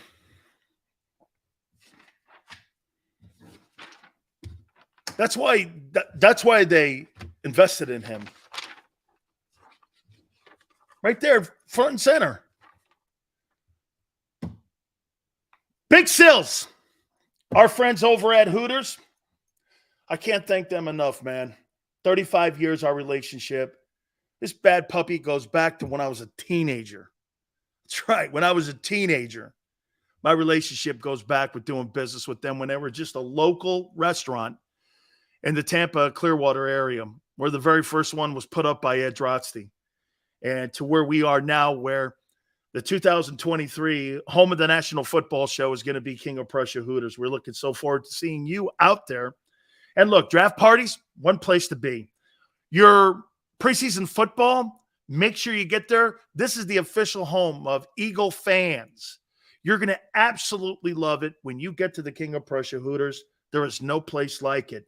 Tuesdays, absolutely awesome. Some of the great traditions: buy 10 wings and get 10 boneless wings free. You heard me right. Wings Wednesday, 40-year tradition. All you can eat on Wednesdays for 1983. You got it. You know what 1983 is, do you? That's like one of the first years that Hooters was put up. 1983. Only Big Sills would know that. Happy hours, spectacular. The afternoons, I mean, you can't get any better deals than this. Miller Lite tall drafts, Coors Light tall drafts. You get 6 items, put them all together for $6. Simple as that. Get to your Hooters in King of Prussia, 240 North Gulf Road in King of Prussia. And when you go there, do me a favor, tell them Big Sills sent you.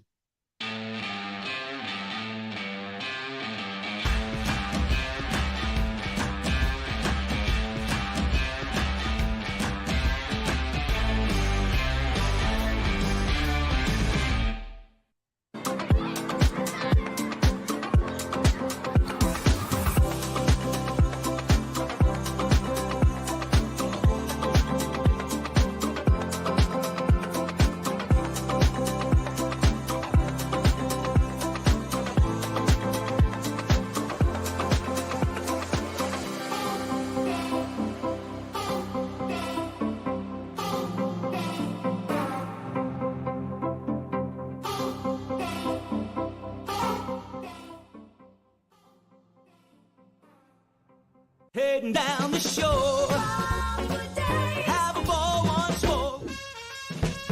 Here, imaginations run wild and time stands still. Because here, you can find the best of the Jersey Shore, all on one 5-mile island.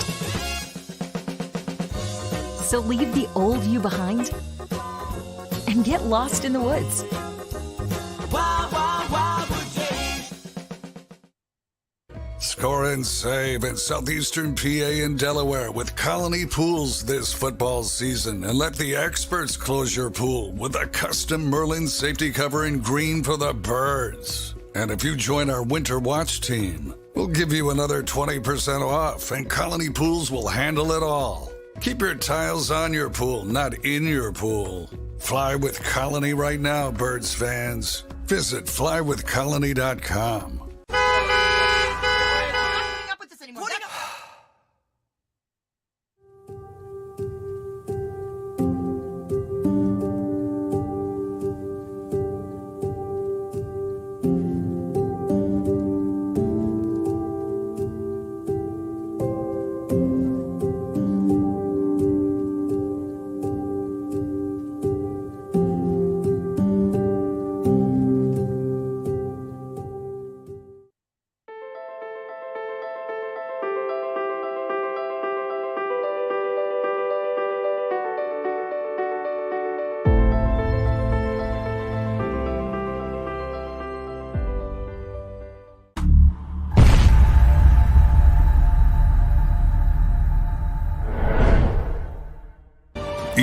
Eagles. Eagles.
Go passionately.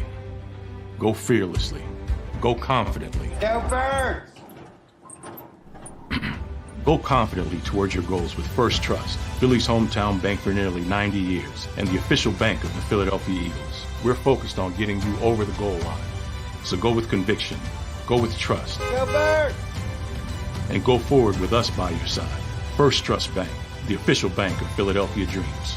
Oh, and go Birds.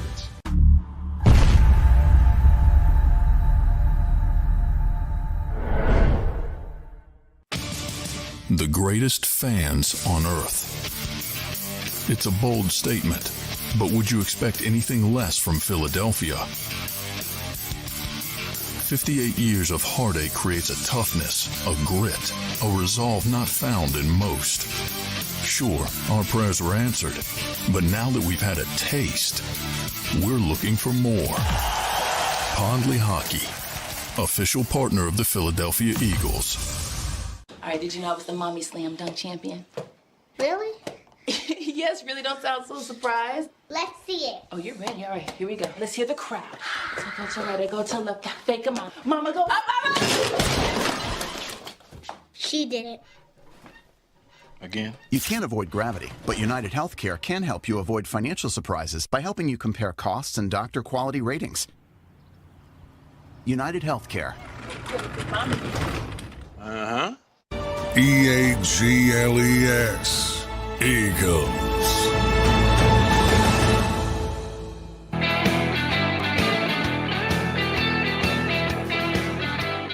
Kudos to the Eagles for finding a spot for Josh Sills on their team. He's making that team, by the way. You don't hold a seat for a rapist.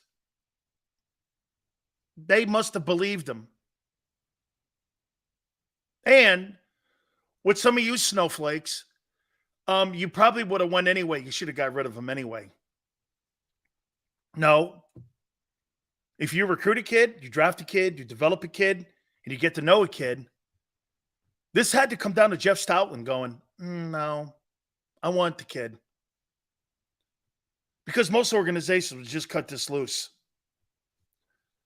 Okay? Most of the time, you just outrun this. I don't want anything to do with it, whether he's innocent or not. So the Eagles, instead of ruining a kid's life, saved his life from somebody's poor judgment. By the way, the woman, because now he's been exonerated, the woman that brought these charges, if I were him, I'd file a civil suit against her.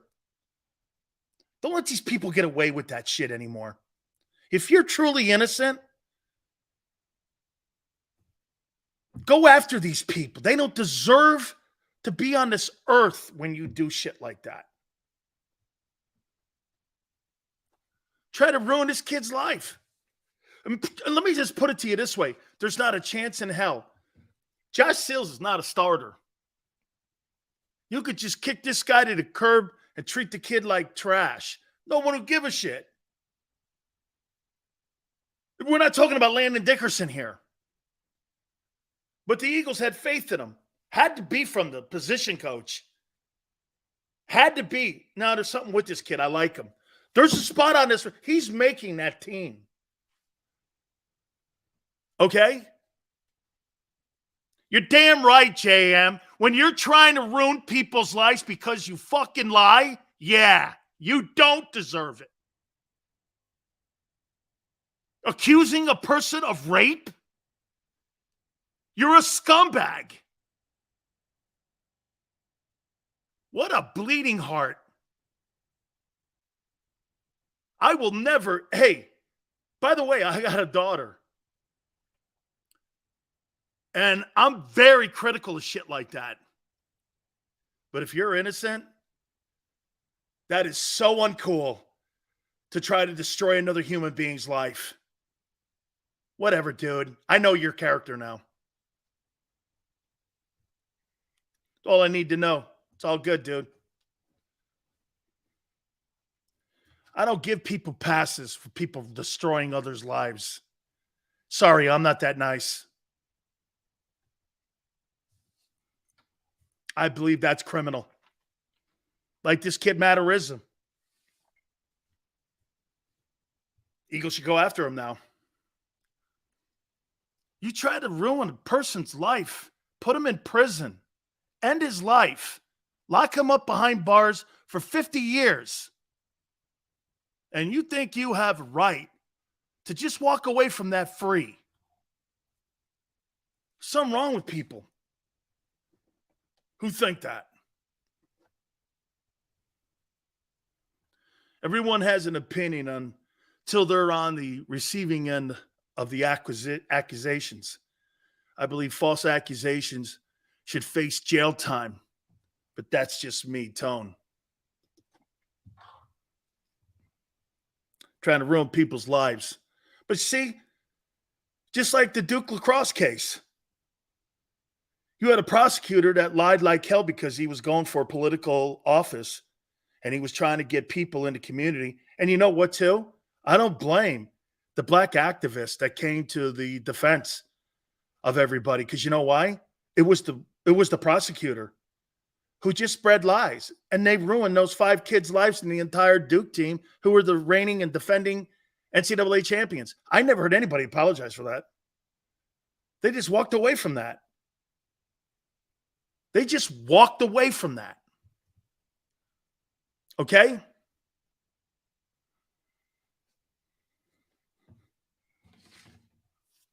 You have no character if you support that. And JM, I didn't mean to go knee deep on that, because you're right, okay?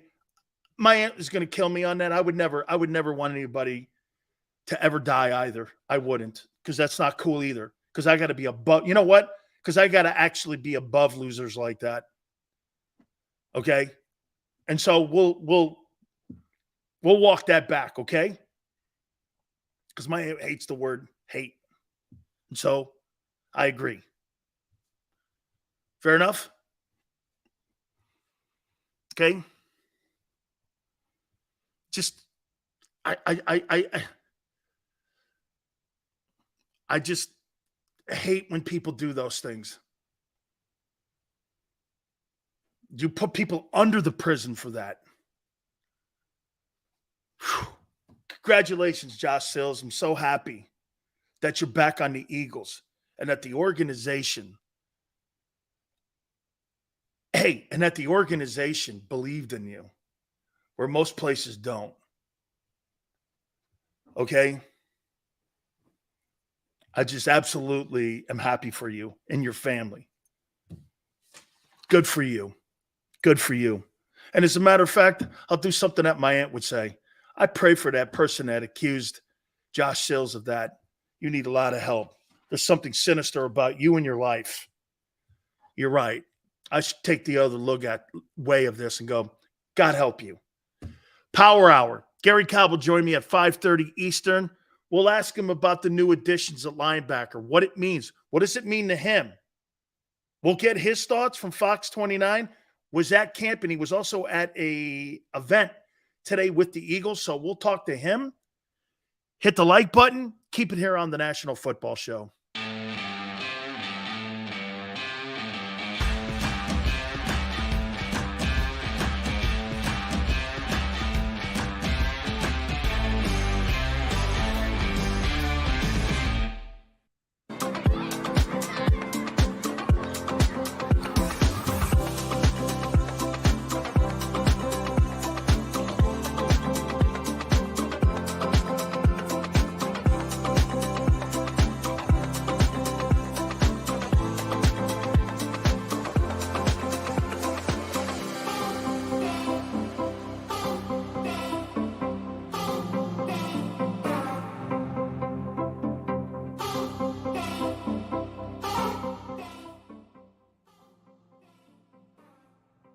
Heading down the shore. Have a ball once more. Here, imaginations run wild and time stands still. Because here, you can find the best of the Jersey Shore, all on one 5-mile island. So leave the old you behind and get lost in the woods. Wild, wild, wildwood days.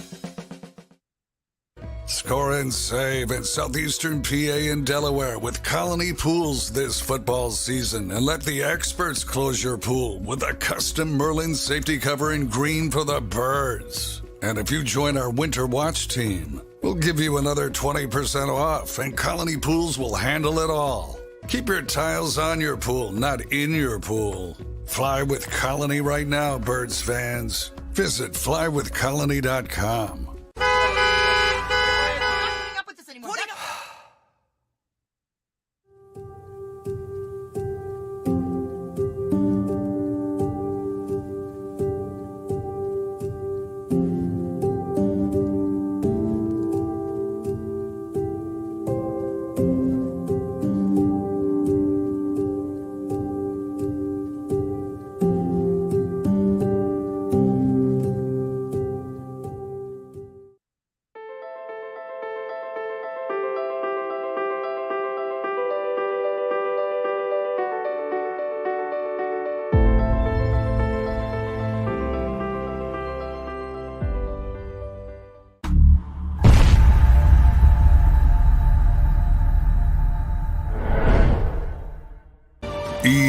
EAGLES, Eagles.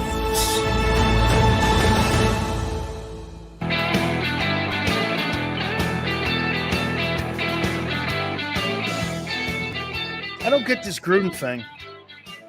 By the way, Gary Cobb, bottom of the hour. I don't get this Gruden thing. That he's like, okay, it looks like to me like he's part of the coaching staff now in New Orleans.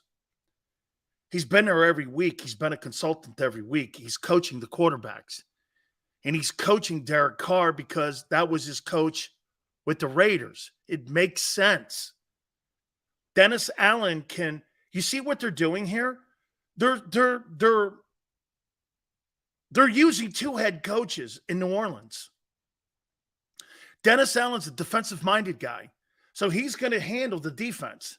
And you got John Gruden, who was the play caller in Vegas with Derek Carr. This just makes total sense. But why?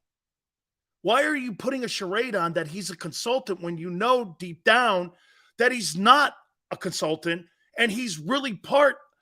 It would not shock me if he is a consultant for the whole year and he's in the booth helping with the play calling. What's the point of that? Surely there's some words going around the building in this. That's right. But, I mean, so here's Tone's take on this. And this is kind of where I'm going with it. They know they're dead meat under Dennis Allen alone. So you compromise your locker room and your integrity to bring a guy in who's had racist tendencies to coach your football team if you're the Benson family and you're Mickey Loomis. Wow. Okay. Good luck. Man, I picked this team to do some things. But why would you create chaos you don't have to create? Are you really thinking that Dennis Allen stinks that bad that you're getting a freebie instead of having to pay John Gruden $10 million, you're paying him on a consultant fee because you know why? You found a Ferrari in a barn. Is that how you're looking at this? Do you understand what they're doing here? They're not paying the $10 million at the rate. If I were the Raiders, I'd be like, well, then why did we fire him? Why did we fire John Gruden? Tell me again. If he's working with the Saints and he's going to be part of the offense and play calling, why did the Raiders fire him? Why did they fire him? Tone goes like this. Does Derek Carr have enough clout to resist that type of hire? He embraced it. He embraced it. No, go look. He embraced it. He's embracing it. He's not fighting it. So here, to Senor. So wait a minute. The public perception is, well, Gruden's not really a coach. He's kind of a consultant. Who's the play caller? You name a guy and you have him do it. I don't know. I mean, it seems dirty. Is that okay? It just seems dirty. So why did you go through all this bullshit, and why did you tell the Raiders to fire him when the Saints can? I'm missing this. Do you understand where we're going? I mean, was this really a Raider thing, an NFL thing, or what? Because he's working again. And where's the players? Tone goes like this. Why couldn't Derek Carr fight this? Well, where's the Players Association? He's there at training camp. He's been there every day. John Gruden is coaching the Saints. And because it's clouded under consultant, pretty slick. I don't have to pay him. I don't have to answer for him. And he's helping me win. Pretty slick. Perfect NFL for you right there in a nutshell. They got John Gruden on a bargain discount. They wanted him out. For some reason, the NFL wanted him out of Las Vegas or out of the Raider organization. Because here he is working for another organization.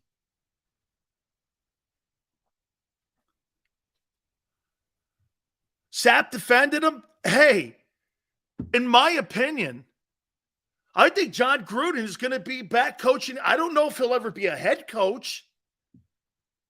But this is a perfect situation. Dennis Allen's the pseudo head coach. John Gruden's the play calling head coach in New Orleans right now. How you doing? And get this, because they can't make a giant stink out of it by giving them a ton of money, you get them on a consultant's fee. You know what that is? So get this. You want to hear what a consultant's fee is? It's like $350,000. So instead of paying John Gruden $10 million to coach his team,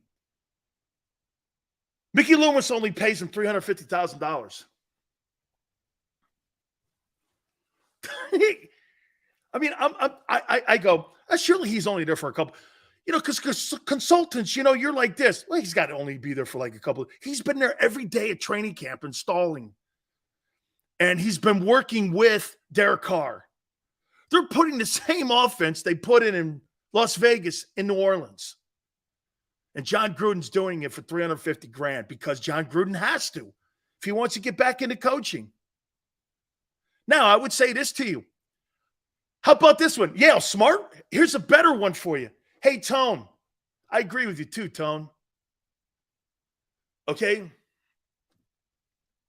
I no way accuse Mickey Loomis of being a solid decision maker. Just ask Howie. True. But you notice something? Where does Howie go for players? Because he knows Mickey Loomis can evaluate. Okay? Goes to New Orleans. Does he not? Okay? Here's something that I think is going to play out here. All of a sudden, the Saints are winning. And the Saints play no one. They're going to win 12 games this year. Depending on, 3 games, Kamara? They don't play anybody. They're not going to need them. How about this one here, Tone? You ready? How about this one? League goes to Gail Benson, owner of the Saints, and Mickey Loomis, the GM. Tell you what, you get John Gruden to drop that lawsuit, that $200 million lawsuit, that he's going to win, we'll work him back in. Okay. I think John Gruden would do that. This guy loves football so much. Instead of taking the risk of going to court, he goes and goes, all right, that's all right. Before you know it, John Gruden's back coaching in the NFL. They're working him back in. They're working him back in.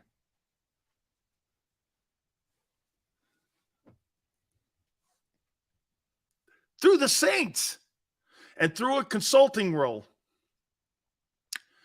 Hey, Weapon goes, the NFL is like the Coliseum. Put the gladiators in there, and the players better hope they survive. Hey, get this. The NFL, man. If this guy was a racist to the NFL, shouldn't every single organization never talk to him again? So, like, do you, like here, let me go here with you. So, like, if you're the Saints and you got a promotion night, do you hire David Duke to run your promotions when you know he's a Klan dragon? Or are you trying to improve his resume? When you know a guy's a racist, or either he is or he isn't. What is he? You're not hiring David Duke.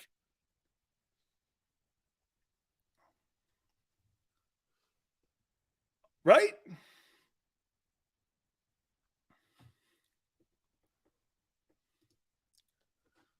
I believe you wholeheartedly. This is the truest conspiracy theory. The dark basement of the NFL is Sileo's wheelhouse. Tone, you're either racist or you're not. People make mistakes. We know this. We see this. We hear this. You know it. So either John Gruden is or he isn't. Which is he? According to the NFL? Well, he was with the Raiders, but now not with the Saints. Huh. Okay.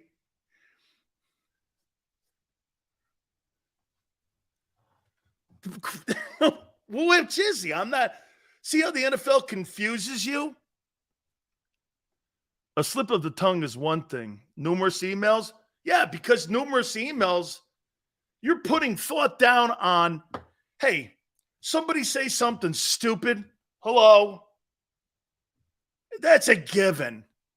Somebody writing it in an email, spelling those words out, big lips, shit like that, N-word, you got a problem. That's a problem. That's like Stern trying to tell you he's not a racist. You sat down with a producer and did blackface. You sat down with a producer and made fun of some Southern black people. I believe all that shit. That's not funny. That shit's not funny. I never thought that shit was funny. Even Jimmy Kimmel's thing. That's not funny. It's not. It's insulting. You imagine being in a room with football players and something pops up and you're a white guy and you got to sit there and go, oh, God. It's embarrassing.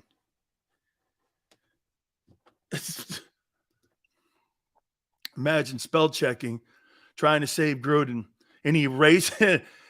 Totally true. So, like, when he wrote the N-word, and you know what, and spell check came in, they're even telling him, you sure you want to send that? Screw that. Yes. Dude, when I write text messages, it comes back and goes like this. This is the proper spelling. I don't defy it. Oh, okay. You spell it that way? Oh, all right.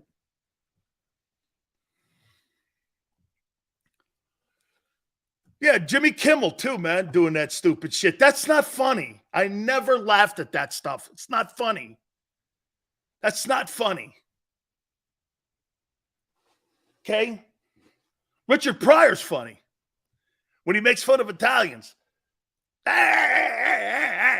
Get over here. You know, they like, not rich. They're like hugging you. Goofing on the time. That's funny shit to me. When Richard Pryor's doing, like, I think it's Sunset Strip. I freaking love him. He's my favorite comedian. Stick him up. He goes, these mob guys just go like, just look at the kid here. It's all right. Pay everybody. That's all right. Funny shit, man. Yeah, I never got that. Why Gruden is now back in the NFL. Like Tone said a couple weeks ago, Sills, he's a great coach, right? Yes. Some players backed him, right? Why still have that? Also right. Also right. Why? Let me get someone else. Could he get anybody else? How about getting Jay? That's the kind of shit again. The two things that really have been wacky when it comes to the coaching hires has been the Matt Patricia hire by the Eagles. The Gruden hire is like weird. Okay, yeah, and then the whole Jonathan Gannon not being ready for the Super Bowl and stabbing the Eagles in the back. Okay?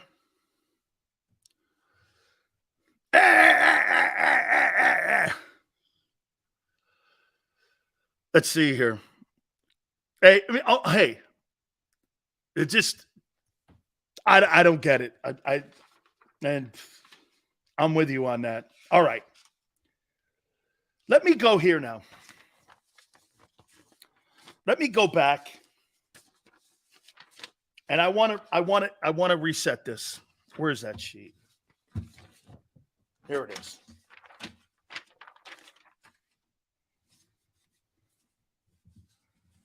Here it is. Let's do this again here. Oh, this is even perfect.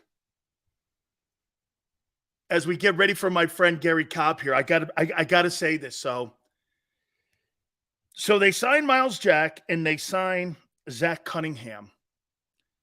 May I say this to you? Don't you believe that this is an indictment that they don't believe they have enough bodies in the building right now? That being said, he's at a charity event. He is my friend. It is Gary Cobb.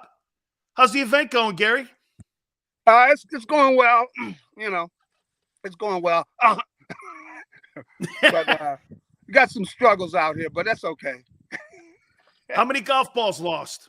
We had to go. Oh, well, who's counting? But no, there've been a few. There've been a few lost, but everybody's having a good time, and that's a good thing. We don't want to take it too seriously because there's nothing to take serious out here. That's right. Anyway, just having a good time. We're having a good time, and you got a lot of the guys out there. It's for a good cause. So, Gary, let me get your thoughts real quick here. What's your take on why they brought in Miles Jack and Zach Cunningham? Well, I clearly think that they don't think they have enough at the linebacker position. You don't have. You have very little experience. Moreau has played, but he played for a bad team out there in Chicago. They didn't stop anybody. That was the only time he's played. He's a converted safety. You're really asking a lot of Nakobe Dean, to step in because he's got to be really the mind of the defense. He's pretty much calling the signals. And then, he's also, you expect him to step in. He's never played on the NFL level. He's got to step in. And you know what people are expecting is, they want to go back to the Super Bowl. They want to see the same defense that played last year, at least the same quality. So you're asking these guys who have never really played on that level yet in the NFL, where it's everybody stepping in. So I knew they were going to try to get some type of, get some linebackers in here who at least had a resume, So you think that they can play on that level because teams are going to go after them. They're going to go after them in the pass game. They're going to go after them in the run game. So I really wasn't surprised at all that they went out and they acquired some linebackers. In fact, they'll take a look at them, and if they're not happy with what they see, they might really, try to go even higher, where they willing to give up more for a linebacker because you got an offense that's a Super Bowl offense. Yes, they really, in a lot of ways, they might be better than they were last year. I think the offense is going to carry this football team. Yeah. But Gary, do you agree? Now looking back on it in hindsight, it was a mistake to let TJ Edwards go. Wouldn't this have made wouldn't this made more sense? Edwards and then put Nakobe Dean at a Sam or a Will to bring him along to make him a Mike maybe next year. I agree. That's, I mean, and they, I mean, he got like what, $7 million now. $7 billion is a lot of money, but not in the NFL anymore. So why not re-sign him? I thought that they made a mistake there because TJ Edwards was maybe the most valuable player on defense because he made a lot of plays, and he also he's calling the defense, and he's a smart, experienced guy, and I think Nakobe can do this in the future, but he's inexperienced. So you're asking him that you're going to throw him in there and ask him to hit the ground running on a team that you expect to go to the Super Bowl. Now that's a lot to ask out of a guy who's just kind of his rookie year. How about this, Gary? Right. I would say this to you. I have more concern over replacing Kaiser White and TJ Edwards than I do CJ Gardner and Javon Hargrave. I have because we brought in talent in the safety position. They're probably still going to look at that position as well. But I mean, you're talking about almost 300 tackles between those two guys. Yeah, without a doubt, I think that, I knew they were going to do something because when I go to the practice and you can see, guys not sure about what they're doing, So I knew something was going to happen. And I think they just kind of, overrated or really, I guess, they look at the linebacker position as if it's not important, but, it has a lot of importance. Maybe you don't have 3 linebackers or 4 linebackers on the field, but you got 2, and they're making a lot of tackles where if they don't make that tackle, you got another big play. So, they got to cover the backs. They're going to have to cover the tight ends. So I think it's very important that they make sure they get some quality people at the position. I know you got an event going on right now. I'll ask you only 2 more questions here. So let me throw this at you. I loved what you just said.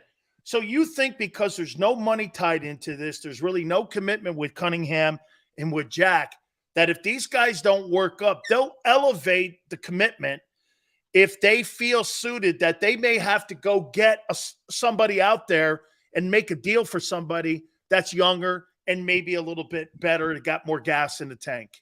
Well, there's some other guys. Yeah, I agree. I mean, there's some other guys that are to be had because you got some teams that are going south, namely down there in Tampa Bay. I mean, Devin White's been talking around and, so I could see where if they don't get what they want, then they'll go back to the well, and be willing to give up more because, you don't have but so many chances when you got a team as stacked as they are offensively. And really, they got a lot of great pieces defensively, too. You've got too much there to where you wouldn't be able or willing to say, you know what? We're going to put a lot on the line for these years. And I'm talking about, this year, maybe next year, probably, and you've got Jalen Hurts playing like he is. And, that offense, I mean, it's sizzling out there. Those guys are playing together. They've gotten used to each other. And then defensively, you got a lot of outstanding pieces. I mean, look at your corners. You got 2 Pro Bowl level corners. You got a pass rush. You still have an outstanding pass rush.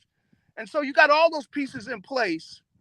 And would you let 1 or 2 positions, would you let, a couple of guys stop you from getting there? I don't think they're willing to do that. I know the city is thinking that way. And I think the Eagles are thinking that way, that they're going to be willing to do whatever they have to do to take advantage of this opportunity. I'll save this last question for you here. Do you think the reason that they went out and made these 2 moves at linebacker were because Dean got hurt and what they've seen on film with the entire group? That's kind of why they are going down here now and addressing it more so because, I mean, it's the first week of practice, Gary. I mean, it's the first week of practice. He got 20 more weeks that he's ago. Yeah. I think that they, without a doubt, I think that they realize they got an opportunity and they're not going to let it go just because, the issues at linebacker position. And I think from looking at the guys, They like what they've seen in Dean. They know they're asking him to do a lot. But when he got banged up, right away they. Thank God that's the last question. Wasn't surprised at the move that they made. And as I said, I think they'll do something else if this doesn't work out. So, you got, let's say you need 20 pieces and you got, 18 of them. You're going to try to get those other 2 if it means having an opportunity to win a Super Bowl. So they know that they're very special. They got a very special, talented, really a quality team in mostly all those positions. So they're going to make sure that linebacker does not cost them. So if this doesn't work, they're going to do something else. And a wide open NFC for them because there's not a lot of great teams in that. You're going to want to take advantage of this right now. Keep hitting them straight or straighter. That's right. Hey, thank you, Gary. I appreciate it. We'll catch you next week, my friend. All right, buddy. Have a good one. You got it. That is our friend Gary Cobb. He's at an event there. We so appreciate it. We're going to take a timeout, come back, and I want to hit on some of the things that he said because I liked it. So we're going to go in stages here a little bit. Are we? We're going to go in stages a little bit, when it comes to like how we're going to look at. So on August 7th, we're going to go through stages at the linebacker position. Jesus criminy, this thing should have been addressed months ago. We'll hit on that. Don't forget our great friends at Hooters. 35 years strong, our fabulous relationship. And we can't believe that we now have an official home for the upcoming season here, and that is the Hooters in King of Prussia. 35 years strong, I've been telling you. My relationship goes back with the original owners, the folks in Atlanta, and the National Football League's official home is King of Prussia. And we're looking forward to seeing each and every single one of you out there. All the great specials, 40-year anniversary, 1983, all you can eat. Kids eat on Saturdays for free. Happy hours. Weekday happy hours. Simple. 6 items, $6. Miller Lite, tall draft. Coors Light, tall draft. Blue Moon, short draft. Fried pickles. Try the fried pickles. They're crazy great. 6 items, $6. 240 North Gulf Road, King of Prussia. And when you go to Hooters, King of Prussia, make sure you do me a favor. Tell them Big Sills sent you.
Go passionately. Go fearlessly. Go confidently. Go Birds! Go confidently towards your goals with First Trust, Philly's hometown bank for nearly 90 years and the official bank of the Philadelphia Eagles. We're focused on getting you over the goal line. So go with conviction. Go with trust. Go Birds! And go forward with us by your side. First Trust Bank, the official bank of Philadelphia dreams. Oh, and go Birds.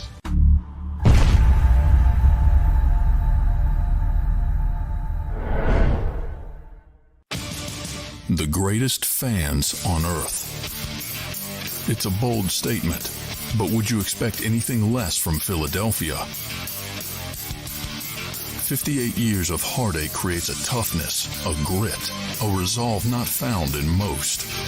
Sure, our prayers were answered, but now that we've had a taste, we're looking for more. Pondley Hockey, official partner of the Philadelphia Eagles. All right, did you know I was the mommy slam dunk champion? Really?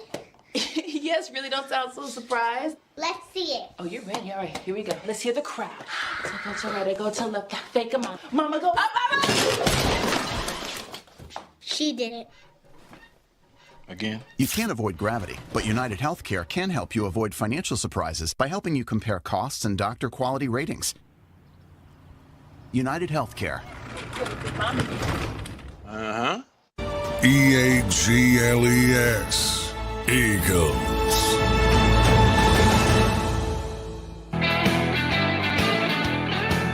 I just thought about the shitty linebacker room you have. And I started thinking, and someone asked me on my Twitter just now, Dan Sileo show, well, how many teams have great linebacking cores? Shit, I just wrote down these. 49ers is superior. That kid Greenlaw, he's not even the best player. He'd be a superstar in Philly. And he's on the other side of Warner. That kid David with the Buccaneers and White, they have superior linebackers to you. Those two teams come off the top of my head here. That kid DeMario David down in the Saints. The Saints have a superior linebacking room than you. The kid Milano with the Bills is better than you. The Seahawks with Bobby Wagner is better than you. Why didn't the Eagles sign Bobby Wagner? Why didn't the Eagles sign Bobby Wagner? Are you crazy, Greasy? You don't have a linebacker in your room close to the names I just said. You think you have a linebacker in your building as good as Levante David or Matt Milano, who was the all-pro linebacker? He was the all-pro starter next to Warner. I'm not naming bums here. You want me to name bums? Here, I'll name bums for you. Oh, wait, I won't, because I don't want to get anybody nauseous here with your starting core of Nakobe Dean, Nicholas Morrow, Miles Jack, Zach Cunningham, Christian Ellis, and Sean Bradley. Those are bums. Levante David, you think you have one player in the room like that? Our linebacker group better than last year, 100%. See a guy like Anton? That's rat poison. I stay away from it. That's like the Roach Motel. Anton right there with that take is like it's like a Roach Motel take. That's poison. That's that poison you hear. Poison.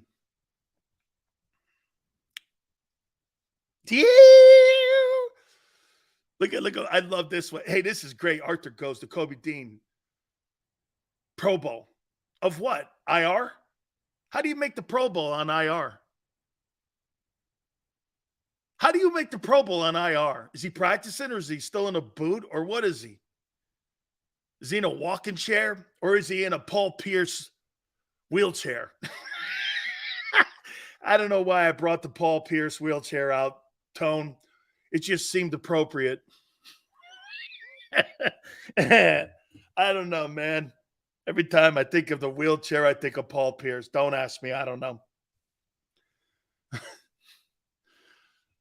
Hey, look at JM. Investing in linebackers is for losers. Well, you'll find that out this year when you got to play some of these teams that throw the backs and to tight ends because you ain't got shit. You're going to find that out. He denies. Oh, that's what I think he did too, man. I think he dropped the little deuce coop in his drawers and he had to sit down. That's what I think too. But hey, who's keeping score? What happened to Paul Pierce in the wheelchair? I think it was the little deuce coop. But hey, who's keeping score here? Yes. Ellis has never had a chance Big Sills. That's unfair to call him a bum. Okay. I'm sorry for being unfair. Miles Jack over TJ Edwards all day, every day. So Anton believes that Miles Jack's going to have 160 tackles and 100 solo after being fired in Pittsburgh. Rat poison. Hey, Niners, Nakobe Dean is a shrimp. You know, he's like a seahorse. Like a little seahorse. You know the seahorses you have in like the tanks and shit? You know, a little seahorse? And that fish comes around and gobbles his ass up. He's like a little seahorse. He's a shrimp. Little dudes get beat up by big dudes. The shrimp. Oh, but hey, Gary did say this, though. So here's what we're going to do. This is Gary's take. So they're going to test out Cunningham. Oh, and by the way, look at what, who said that? Who's the person that says Miles Jack over TJ Edwards all day? Who's the guy? Hey, how about this? The Bears have a better linebacking group than the Eagles. Terrell Edmonds and what's his name? Or what's the kid Edmonds from the Bills and TJ. The Bears have better linebackers right now. They have better linebackers than the Eagles.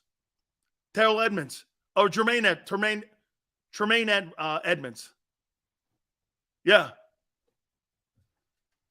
Tremaine Edmonds and TJ Edwards are a better linebacking core than the Eagles have. First-year coordinator. You take your Mike linebacker out and wipe out all those stats. And like Gary Cobb said, he was probably the MVP of the defense last year because he kept it all together. Sills, you were a bust. Stop the BS. Dean is unknown at best. What does my situation have anything to do? Well, then I should know what a bust looks like. You want to go there? Sure. I should know what a bust looks like then. I'm a professional bust, according to you, right? Well, I should know what one looks like. It's him. Jack has better career stats. Look it up.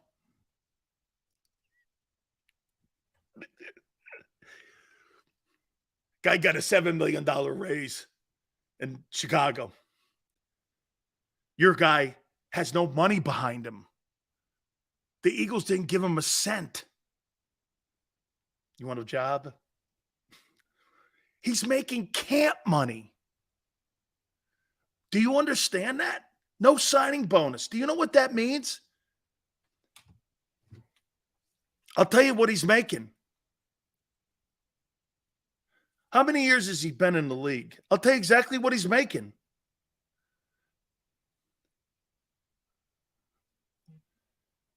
NFL veterans on minimum pay for training camp, weekly salary.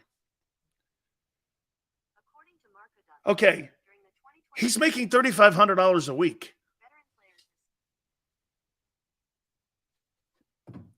That's some commitment. No. 2.5 doesn't kick in, jackass, until the start of the season. That's your season. Not now. Preseason and camp, that doesn't work like that. You do not get paid like that. That starts in September. None of Jack's money is guaranteed. Zero. That is his salary for 2023 if he makes the team. He's making $3,500 a week. And so is Cunningham. That is what you're making. Camp money.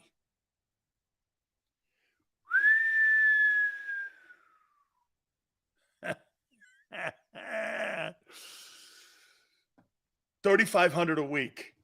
That's your starting Mike linebacker. How about it? I wish I made $3,500 a week. Oh. Oh, man. He's making 2.5. No, he's not. Got to make the ball club, Junior. Damn.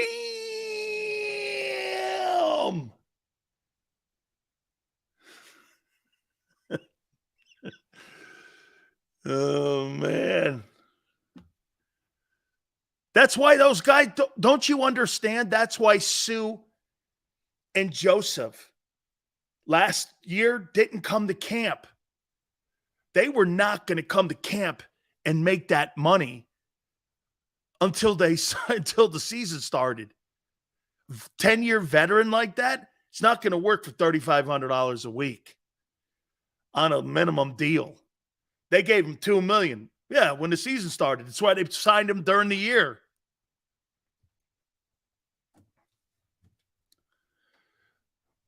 Bargain. How does Howie do it again? Signing bums.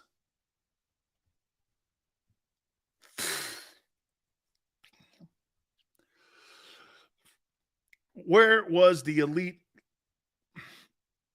linebackers when we played the championship game against the Niners? Well, that's not what that was. You had an elite group led by a guy who knew what he was doing. And by the way, no one ever said he was elite. You have nothing near good. That's the problem that's been the problem I've been trying to convey to you. You don't have an elite linebacker. Last year you had a really good one, 2 of them. And you think you're going to replace him with dudes making $3,500 a week. That's asinine. And you had guys in front that every guy that was in front of those linebackers, the guy got a $20 million raise. The other guy made $35 million were in front of those linebackers last year. $35 million between the 14 that Fletcher got and the 14 that $30 million Hardgrave got.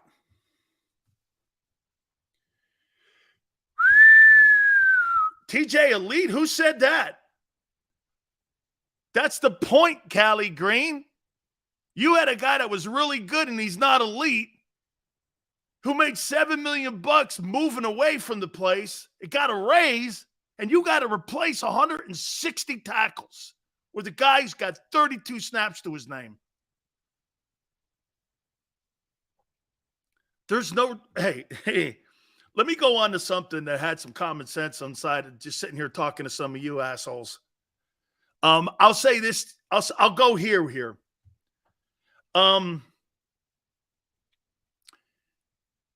Gary now is saying this. Hey, so if this doesn't work, we're going to try something else.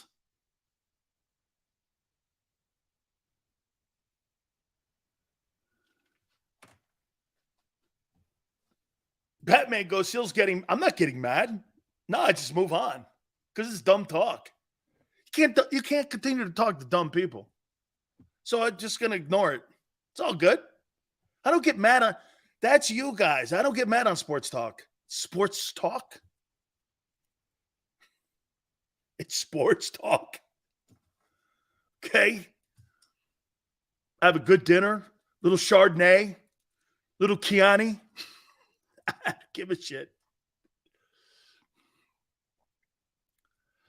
Sills, what situation would you rather be in, the Eagles or Niners? I'd rather be in the Eagles because I got a quarterback. Even though the Niners have a really great roster. And once again, I'll say this about the Niners. If the Niners allow, here, let's do this. If the Niners allow that quarterback situation to be, again, the end result and why you don't win the Super Bowl this year, that's a colossal letdown all around organizationally. Personally, and I think that's what's going to happen again. I think the 49ers are going to win 12 games. Now, is that going to be good for home field? I don't know. But, dude, you can't let another year go by where you just let that position unaddressed. Now, maybe, hey, Niner, maybe this is the new philosophy, what you're going to do now since the whole Trey Lance thing is blown up. Maybe what the Niners are going to do is this. Can we get to a Super Bowl with Nick Foles? Can we get to a Super Bowl with Brock Purdy? Can we get to a Super Bowl with Sam Darnold and build a gigantic roster and have a gigantic team with all these great superstar players? And let's roll the dice and see if we win a Super Bowl. Are you going to do that? You could. I don't know if that's going to be I don't know if you're going to be able to outscore a guy like Patrick Mahomes, though, in a Super Bowl. But you've got the best defense. You and the Jets are the best defense in the NFL. 49ers in. Like, the Eagles don't have one guy on their team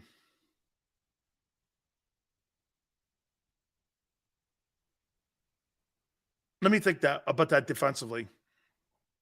You don't have one safety. You don't have one linebacker. Your defensive tackles, could Fletcher start next to Hargrave in San Francisco? Yes. Fletcher could start. I think Reddick has to start on the outside. The corners might start, but everyone else would not. Okay? They have the best middle line. They have the best Mike linebacker in the league. They have the NFL Defensive Player of the Year. They have top safety in the league. Where they're strong, you're weak. Okay? I would say this. No bigger bust than 40% of the defensive plays a game Jordan Davis, but you delude Eagles fans want to praise him as the next big thing at DT. Who's praising Jordan Davis? Who's praising him?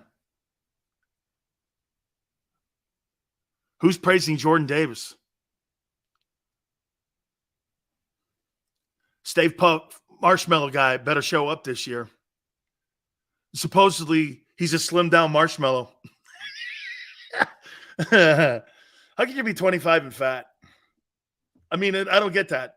How could you be 25 and fat? I get being old and fat. 25 and fat? I don't get it. Miles Jack better than Van Der Esch. That's so dumb. This guy here, man. Hey, you want your IQ to drop? You just read some of Anton's like super chats. You want to lower your IQ? You read his super chats. or Arthur's. He got Heisman votes. Great. Yeah. Okay, great. There's going to be a lot of holes to fill next year. Sills, do you think Miles Jack can be more than just a band? Umberto, I think if you play him at the mic and you switch positions and put N'Kobe on the perimeter, I think you're better off out there. Okay? I think you're better off doing it that way. That's how I would do it. I would want to see Miles Jack get some inside reps. And to force feed, it's not going to work. I bet Jordan Davis is less than 10% body fat. Okay. I bet he ain't. So you think a 360-pound guy, 348-pound guy is less than 10%? Doubtful.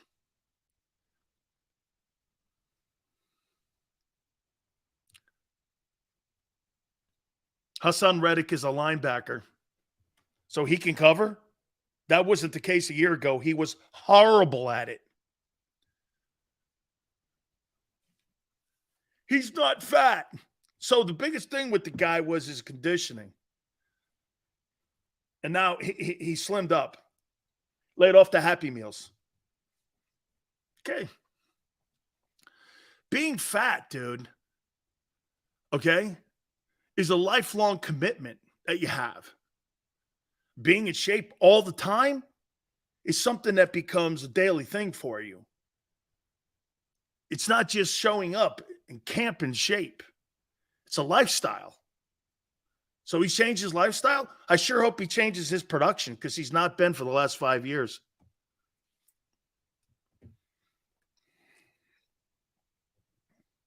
I agree, Big Sills. Jay, all I'm saying is I would have loved Edwards and Dean. I think that would have been a nice tandem. I think that would have been a more productive tandem. Jack Edwards and Van Der Esch, all 82 on Madden. You got a guy making $7 million a year. You got a guy making $7 million a year. Hang on. And you got another guy, Miles Jack, making $3,500 a week. Madden 82. This is hilarious. I've had a lot of fun today. I've had a lot of fun. No. Jam goes not for 7. Well, get this. You're cheap at running back. You're cheap at safety. And you're cheap at linebacker. It's not a lack of talent. You're cheap. And get this. Here, Tone, think of this one. So you want your running back, you want your quarterback to run less. So what do? You go cheaper on backs. And you try to steal somebody, which I think they did.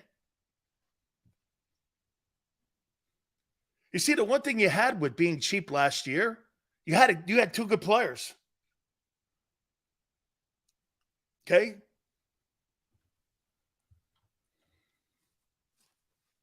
And the Chargers did not want to let Kaiser White go. Why didn't you sign Bobby Wagner? Why didn't you sign a guy that was second-team All-Pro? You want to pay him? Okay. Well, we're going to see how that pays out. How that pans out. We've already seen what happened today. Total indictment on the fact that your linebacking room stinks. They had to go out because they didn't like what they're seeing on film. And you had a coach even trying to come in there and cover it and try to tell you that, hey, we've done an indictment on our room. Yes, it is.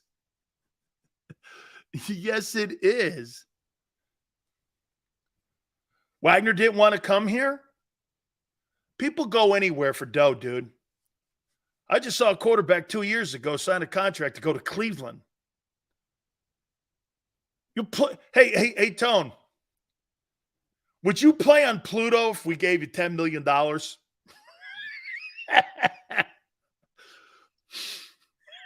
Hey, if I gave you $10 million, would you play on the moon?